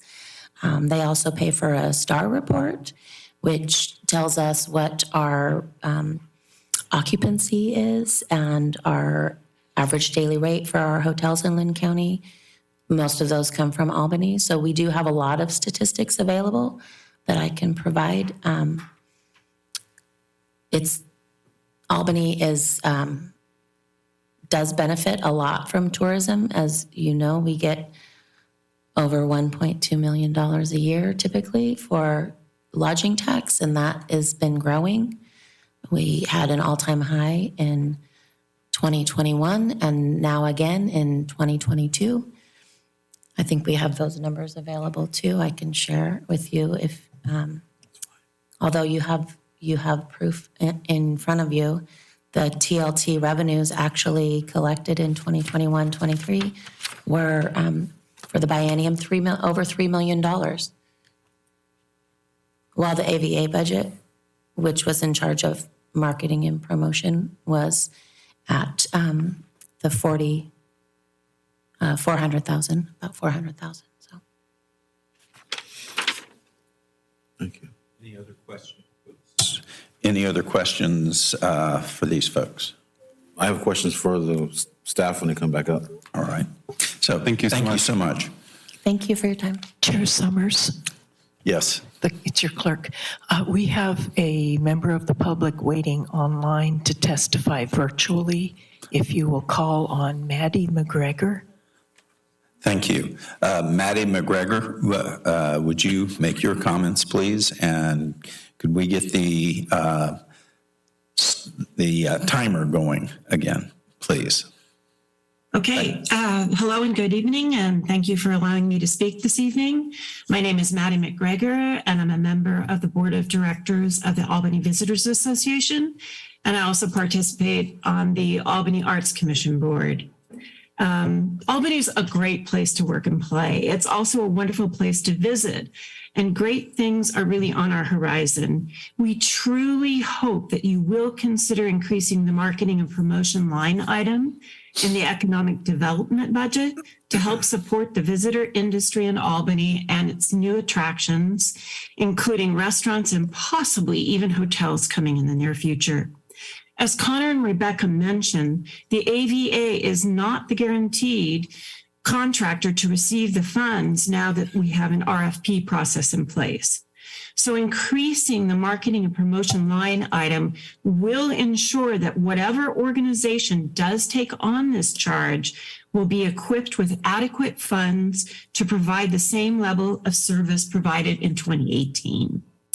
This requested increase, however, does not allow for taking advantage of opportunities that may arise in the future. This requested, as noted in the introduction of the Economic Development Fund, the TLT has grown in part due to the increase in the price for hotel rooms. We call it the ADR, or average daily rate. While occupancy has come back to pre-pandemic levels, the cost to our hotels has increased along with the cost of doing business for everyone. This added cost becomes a pass-through to travelers associated with the increase in hotel rates, but the bottom line remains the same. The city is the one who benefits from this without added cost for services, but gains additional revenue in taxes. Thus, higher costs result in a benefit for the city's bottom line. Suggesting that the increase in business travel is the second and only other reason for the return of travel is not consistent with what our hoteliers tell us.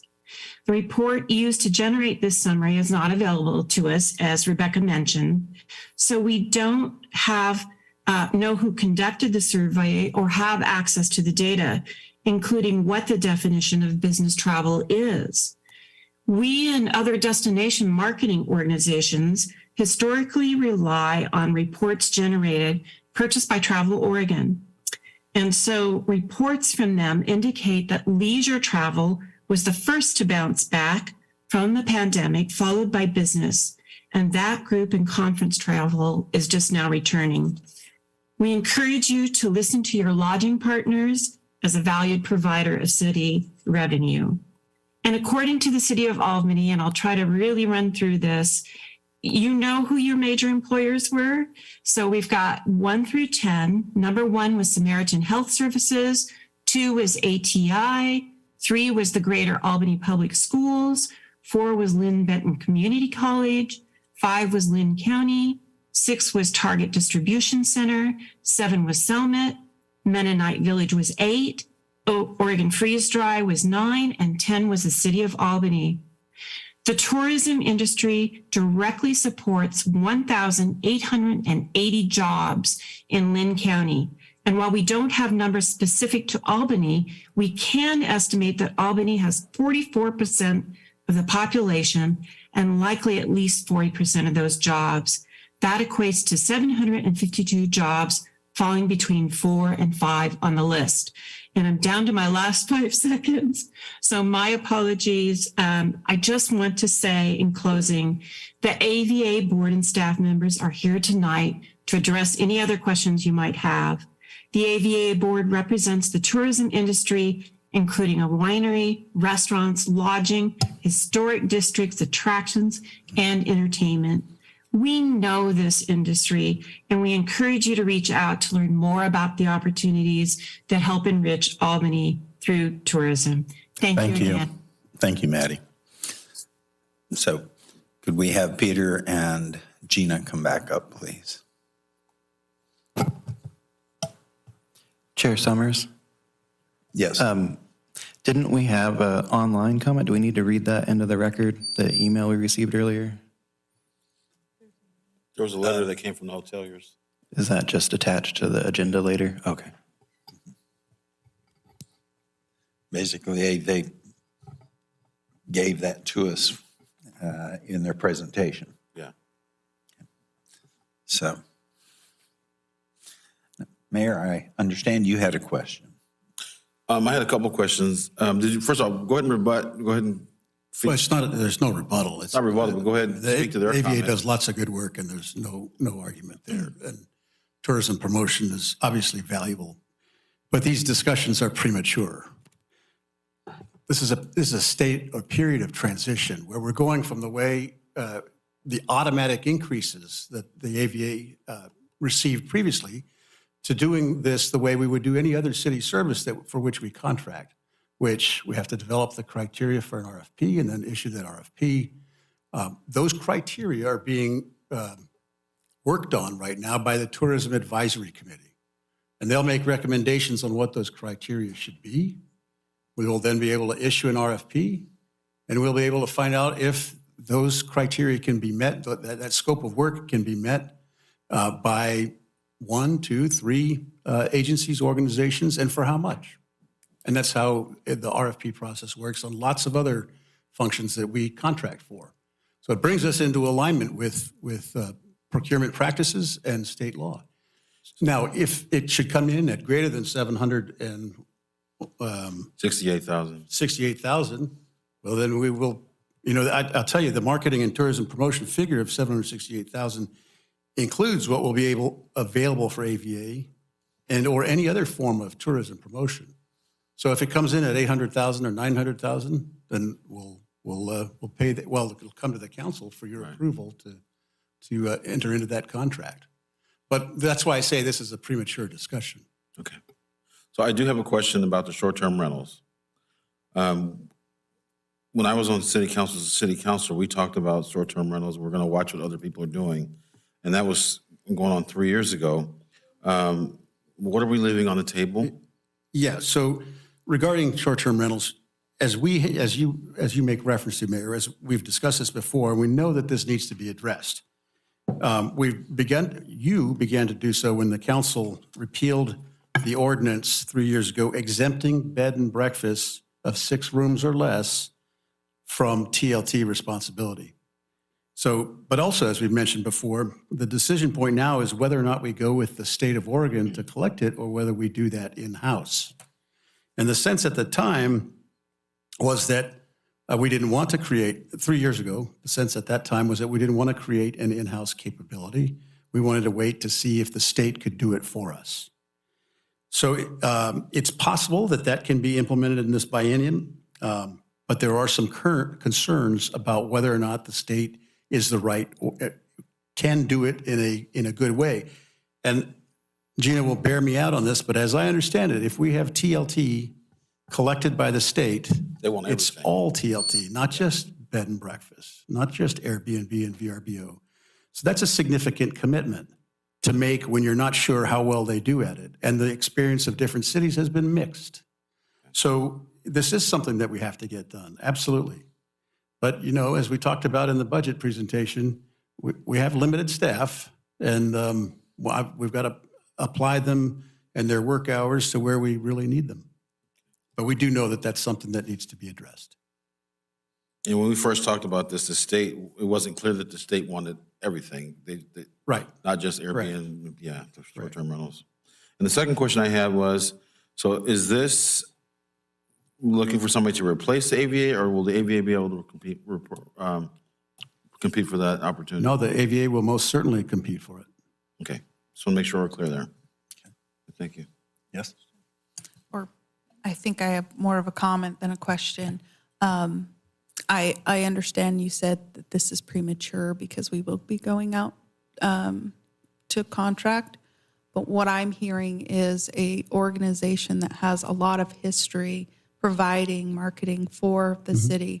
And they're telling us that it's probably going to cost us more than what we're budgeting for that marketing service, no matter who takes it.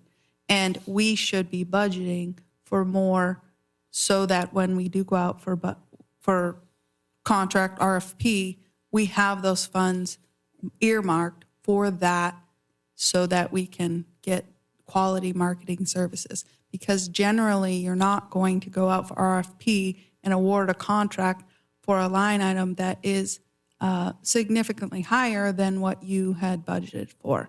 So we will be constrained to not be able to spend that money because we didn't budget it for it. Well, again, as I mentioned, we won't be constrained. We'll just have to come back to the council and request approval for the expenditure of X number of dollars above what has been budgeted. So, and again, that $768,000 is not the limit of what we do for tourism promotion. So there are other funds, and as Gina had mentioned before, and maybe I should let you talk about it, that we can move those funds if it becomes necessary from one of those line items to this one, if that need arises.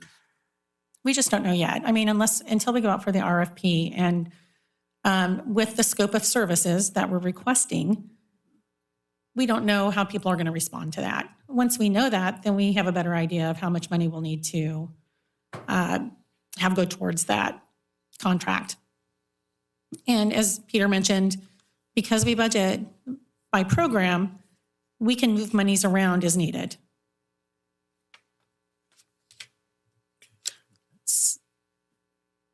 Just wondering, like, why don't we just budget for it now, and then if it comes in lower, we have extra money in our reserves? We have our operating reserves available.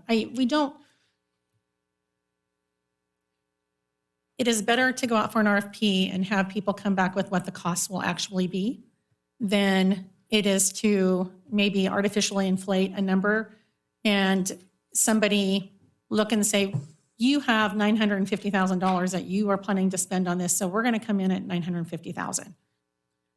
We don't do any other RFP that way. We don't give people the amount of money that they Right to. I want to echo what Councilor Montague said, that a trusted partner told us that this is what it's going to cost regardless of if they were doing it. Maybe I'm saying that it's not connecting for me, where I don't think it's artificially inflating if there's a partner that we trust or anyone. We were just hearing earlier how, the dollar's gone down, and budgeting is, our budgeting expenses for, other organizations has gone up. I'm just trying to understand where the disconnect is. Well, I think this line item, again, you're looking at line items. We use those to help us inform our budgets. That's not how we budget. That's not how we appropriate funds. We are not tied to that number. At this point in the process, we could go in and we could change that one line item and we could take it from someplace else. I do want to note that the fund balance, like the reserve for future expenditures, is not in the TLT program. It's in a different program. And we don't mix and match between those programs. All the funding for tourism promotion is coming from TLT. That is the program that we're using for that. And so any of those revenues in the TLT program, if we need to increase a budget line, we certainly can do that. It doesn't have to be a formal process. Sorry, I have a quick comment.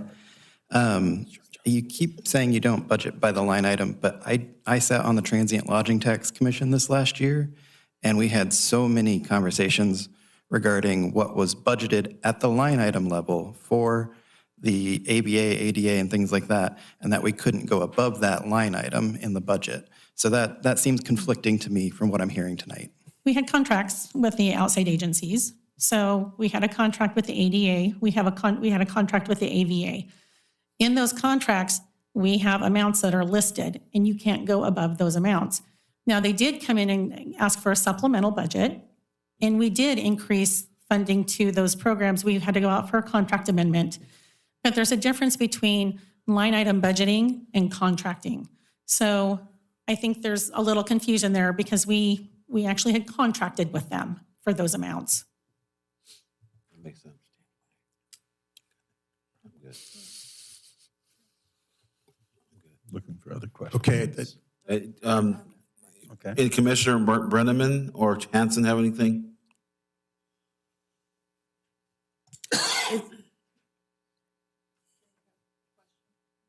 Yes, sir. I was just thinking about the question that Mayor Johnson asked, and I didn't really get a clear answer. Do we have any kind of, like, even a rough estimate as to how much revenue the short-term rentals would actually bring in? Right. No, we do not have an estimate of that. And what I had mentioned to the mayor was that explain how we got to this point. And we can certainly try to create an estimate, but really that's kind of a pointless exercise at this point. what we need to do is make a decision as to whether with the state, we want the state to collect for us, or whether we're going to take that on in-house. Right, but if it's something like a $50,000 revenue generation, it might not be worth the time to go through that process of dealing with it. But if it's, 400, 500,000, yeah, we should definitely do that work. So that's kind of what I was trying to get to is what is the scope and scale of the actual short-term rental market in Albany, and if we've had any kind of research that can help guide what potential revenues could look like. And I see in the corner of my eye Seth raising his hand. So have we had research, Seth? Yeah, so at the time, this was a few years ago, it's really tricky because intermediaries like Airbnb and VRBO, so it doesn't say what their occupancy rates are or how often they're being used. So at the time, you might recall, it was not long after, a year or so after the eclipse. There was a lot of Airbnbs on the market, many of which actually weren't active. But that notwithstanding, taking the two kind of largest intermediary booking agencies, we estimated at the time, again, having very broad assumptions, $20,000 to $40,000 is the number that comes to mind. Maybe Rebecca, I don't know if you remember anything different than that, but it was around that mark. And that's explicitly why the council said it is not worth creating an enforcement and collection program or staff to do that. And at the time, the state's program was coming online. It ended up taking another 2 years before they were active, and it's only been about maybe a year and a half now that it's been active. And so my concern, Commissioner Taylor, was when I found out that they wouldn't just do Airbnb, they wanted all the TLT. And then they take their cut and give us our cut. Is it worth it for $30,000 to $40,000 a year Airbnb? That was the discussion back then, correct? And there's added complications or difficulties with how quickly they remediate funds and that kind of thing, which, like we said, has been a mixed bag with the handful of other communities who have been using the program. Reporting has not been, we've heard that reporting hasn't been good either. Basically, cities will get a chunk of money in their account, but we don't know where it's coming from. We just know that it's for TLT. Right. I know other mayors have told me that some of the mayors I've talked to about it, some of those experiences haven't been positive as well. Chair Summers, I Yes. just have a comment. Another reason that we don't know what type of revenue we're missing out on is that we don't know how many short-term rentals are in Albany because we don't have a business registry program here. True. And with that, shall we go back to the budget? Yes, certainly. Okay. So let's get back to Gina and her budget review. Sure. So as you may have noticed, as I said earlier, as we go through the budget, we have each of the funds. We have a fund summary that shows all of the revenues, all of the expenditures in each of those funds. It shows that each of them are balanced. When we have our line items, some of them are revenue programs, some of them are expenditure-only programs, some of them are both. You may see that if you have a little bit of each of those in each of the funds. Do you have slides by any chance? I don't have slides actually, but I have. I can take you to the. So a page number. What's the page number? Let me get down there. There's 1,000 of them, so I figured. There's 1,000.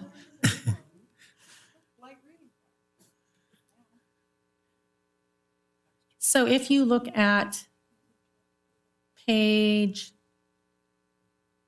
let me make this bigger. Getting old is not good. My eyesight is just going out there. Okay, so general fund starts on page 50. If you look at page 51, you see the fund summary for the entire general fund. It has all the revenue categories. It has the, under requirements are the different programs. So we budget on each of those programs. You cannot use, sorry, getting messages for rebooting. So for example, municipal court has a budget of $2,672,200 for this biennium. We can't use that money for library. But within municipal court, if you go to the line item summary that we have listed for them on page 54,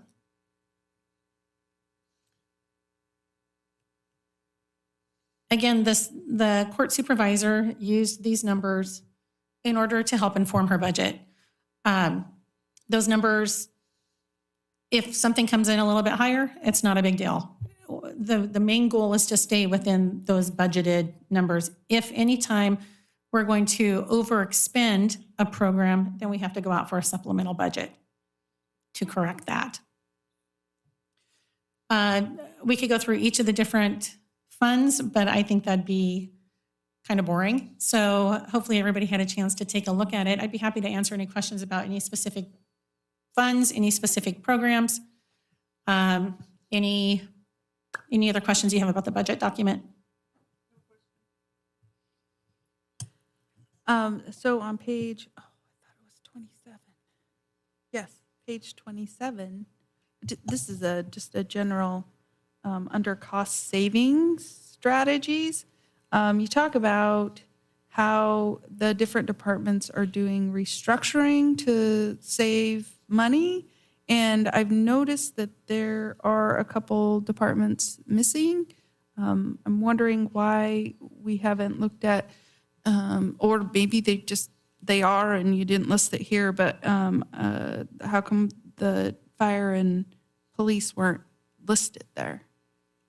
Are we not looking at that as a strategy or? For restructuring specifically? Yeah.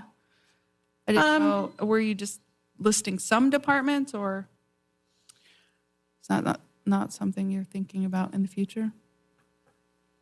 You're asking if the fire and police departments don't look at their structure to try to save by restructuring? Well, you're specifically calling it out as a cost-saving strategy and listing specific departments. I'm wondering why you didn't say et cetera, or didn't also list the fire and police in there. Well, then there's nothing notable about what the fire police department did in terms of restructuring to fit into that discussion. But as I mentioned in the points that I talked about earlier, there are billets that have been left vacant, which continue to be savings for each of those departments. They haven't restructured it. They had restructured it in the previous biennium and previous biennia, but this one they have not. There's no expectation that they will actually restructure. It's just that they will look at it and see if there is a possibility for restructuring. So it's just not specifically called out for a strategy in the 2023-2025 biennium budget strategy. Well, and this is previous and current cost-saving strategies. So these are things that we've done in the past too. Now, fire and police, as Peter mentioned, they're always looking at their costs, and they tend to leave positions vacant if they don't have the funding to fill them. But they're not necessarily doing a restructuring. So one of the restructurings that happened in finance, for example, is we used to have a finance director with 2 accounting supervisors. We had a payroll supervisor who had like 1.5 people report to them. And so what we ended up doing is changing that. So we eliminated the 2 accounting supervisors. We have a finance manager, a senior accountant, eliminated the payroll supervisor position, put it into a payroll administration position. And so we don't have a supervisor overseeing just 1.5 people. So we looked at that to help save costs. That's one of the things that finance has done in the past. And we're smaller. And so we had to try to get creative in how we did that. Yeah, and I appreciate your efforts, and I'm sure the taxpayers definitely appreciate that. But I guess I was confused because it specifically says for 2023 through 2025. So this is looking forward and just kind of a forward statement saying that we are going to be reconstructing. And Councilor Montague, I might also point out that this is what you might call a living document. So it's not the case that restructuring might not be necessary in December of this year, or some restructuring proposal might be offered up in the beginning part of next year as out of necessity. Something that all of the departments continue to look at.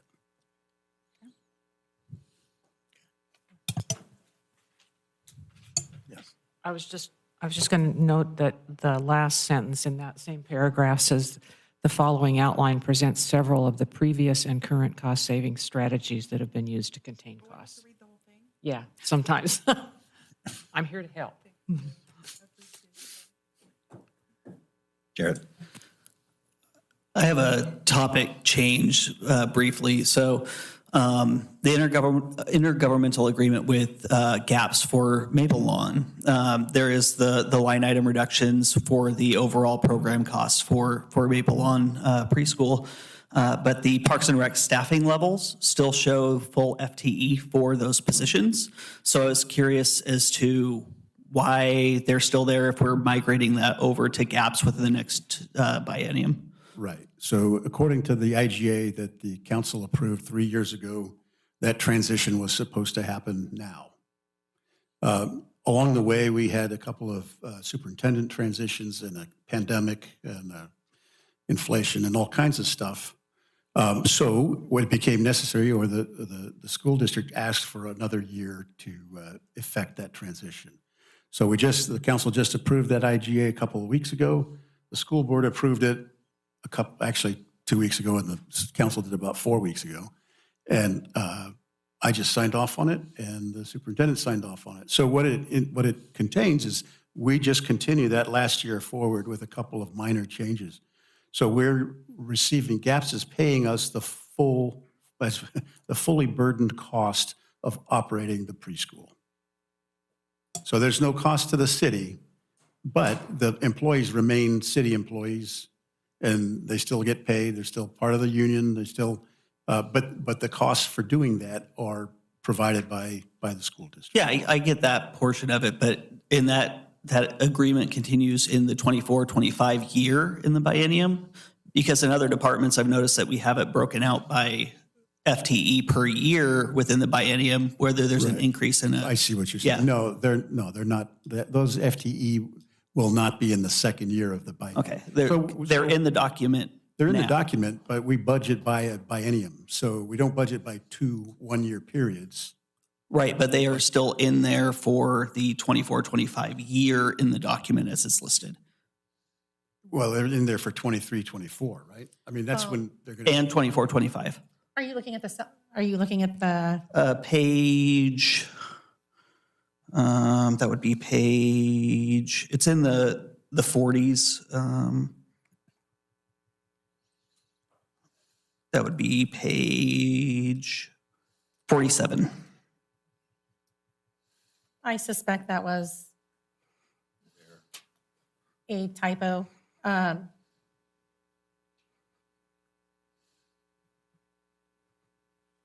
here. I believe that was a typo. We can talk to our HR department and correct that. Okay.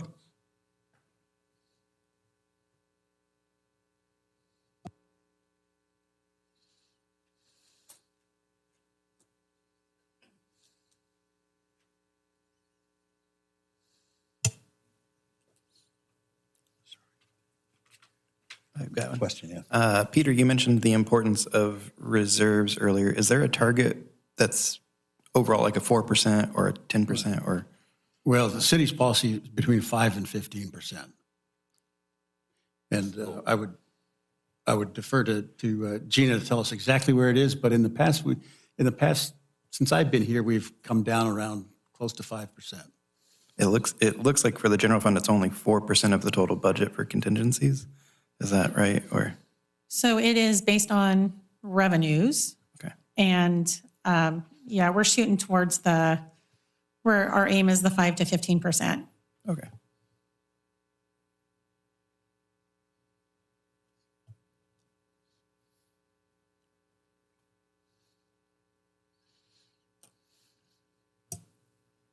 Chair Summers, I have another question. Oh, sorry.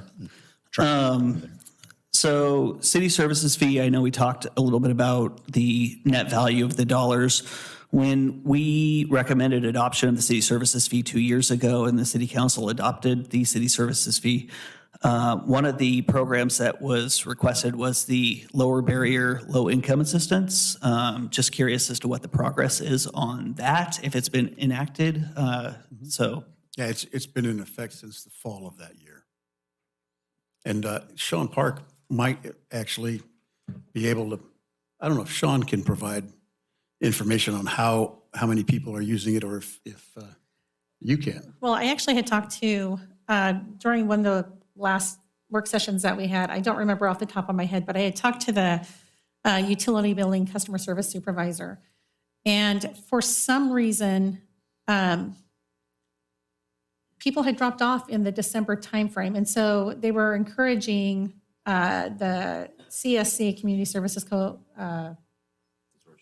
Consortium, thank you, to let people know that if they are applying and qualifying for these other types of aid, that they really should apply for this one also. So I think that's starting to come up again. But yeah, we absolutely let people know that it's available. We have it on our website. Again, there was some, we're not sure what happened back in the December timeframe when people were signing up for it again, but we're working to get that, to let people know about it. And I apologize to Sean. I probably made his heart jump. He helped us put it together, but he's not involved in it now. The color just came back into his face.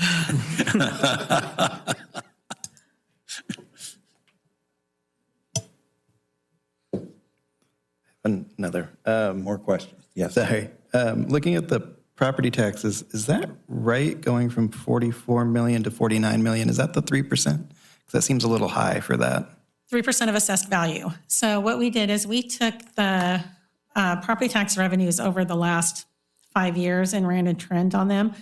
And that's what we're estimating.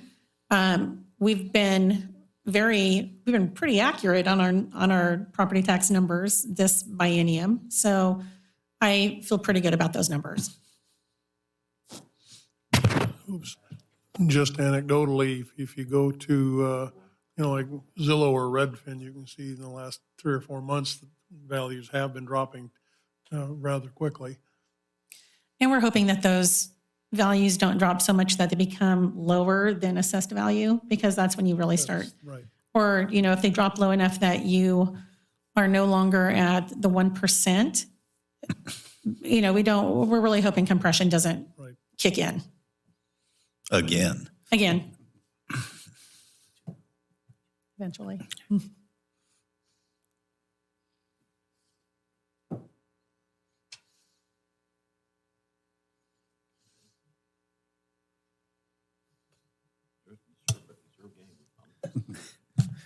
We have more questions, I think. Sorry, it's going to be, I did some homework. This gets a little down, I apologize. Under the, it's in the line item summary on page 59 for the fire department. There's the fire and life safety that has no proposed budget. Is that So right? Fire and life safety was combined with the fire emergency services, just for better tracking for them. And then it also kind of mimics APDs. So you have the regular general fund program, and then you have the public safety levy program for each of those. But it's been absorbed into that program. And then is that, looking at page 61, the fire department shows an overtime increase of about 600,000, which seems, is that right? As well as that because they've absorbed some of those costs from that other one? Is that why there's a jump there? That would be part of it.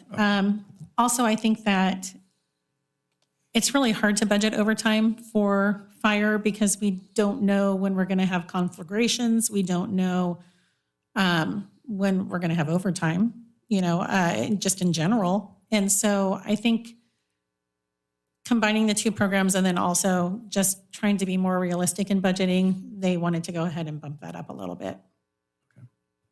Again, if they don't use all of those funds, then it can be used for other purposes within that program.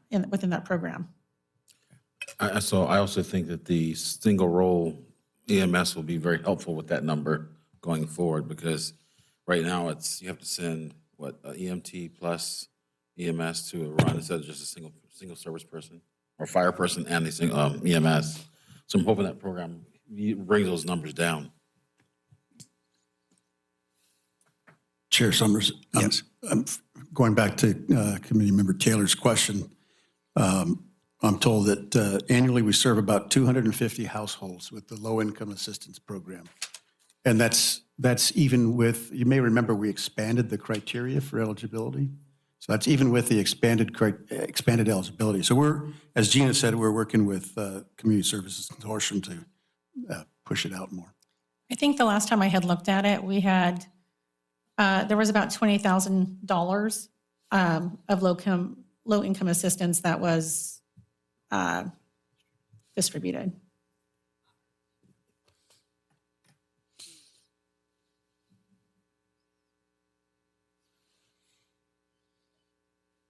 Other questions? Yes. Going. So I'm going back to my, the reserve funds.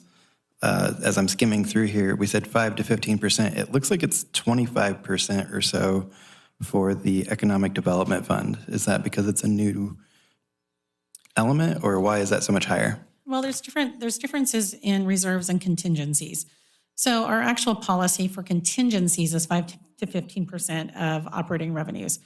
If something were to happen, we would want to be able to have funds available to help pay for something unexpected. But we also have reserves in place. We have both operating reserves, and then we also have capital reserves. And, those serve different purposes.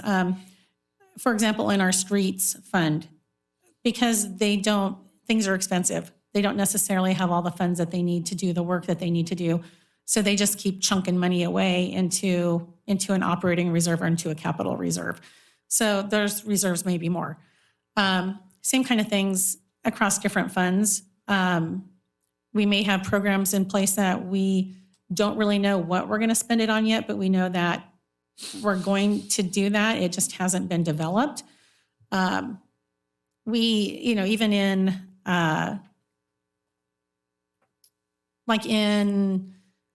we also have equipment replacement. We have reserves in those different programs also.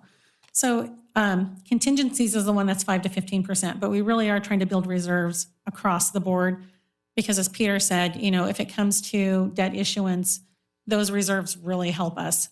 When we went out for the ERA note, we actually went private loan right there. We had a loan placement that happened, but we got really good rates because we did have some reserves in place, especially in the ERA program. It was very attractive to them. So reserves play a really important part.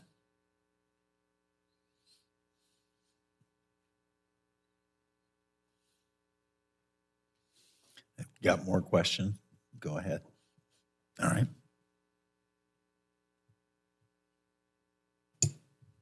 I just have a comment.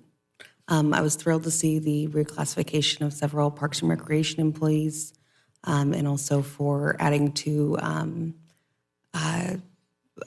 spacing on what the title for the new assistant director for the library is. I feel like it's a two-person job.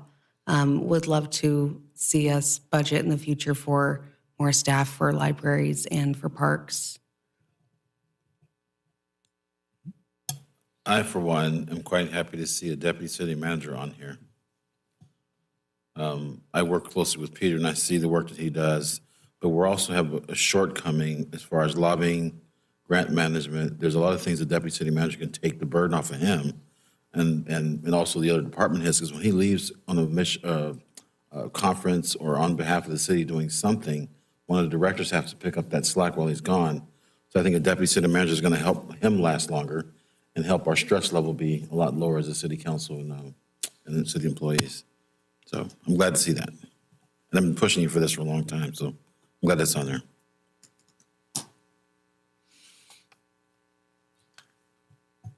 Now, are you currently hiring for that position? Well, we have it in the second year of the biennium, so July 1st, 24. So you'll start the hiring process in the next, in the first biennium. Yeah, the job description, recruitment, and so forth. Yeah. And the importance of it is a lot of folks, are, not only him burning out, but also it's going to help us with succession planning. If he does decide to hang it up and say, you know what, I'm done. We need to start succession planning always for these top level positions. So Still alive, I'm still here. well, I'm just being a realist. I mean, people do retire, and people say, you know what, I'm gonna go sell my boat. I'm gonna travel Europe, and so we have to be, as a city council, have to plan ahead, saying, what does it look like 4 years from now? Because you scared me. We had that work session. You said we had 86 employees that are eligible for retirement. I didn't sleep well that night. I really didn't. And so we need to start planning for that eventual succession of leadership, knowledge, and those kinds of things. So thank you.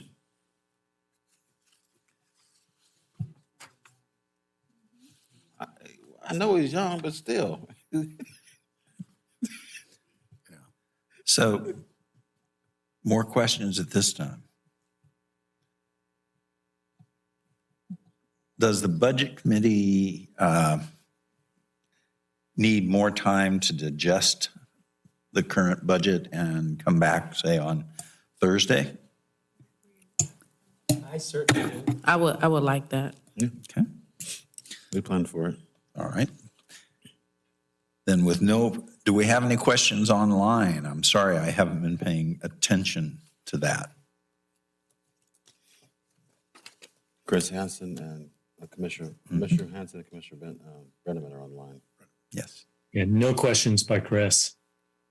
Okay.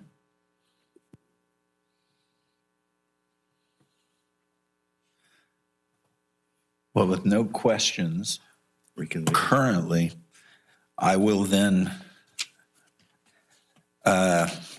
adjourn the meeting for today, and we'll be coming back Thursday at the same time to continue our discussions. So at 8:23, Peter, you have something to In say? the meantime, if anybody has any questions, I encourage them to call Gina or myself or any other staff. Probably start with Gina and me, and we can send those queries out. Yeah, call or email. I'm happy to answer any questions anybody has. If you get emails, I prefer email for everybody, so that way you can send them out, so we can all get the same answers at the same time. Probably the most efficient way to do it. So at 8:24, we're adjourned.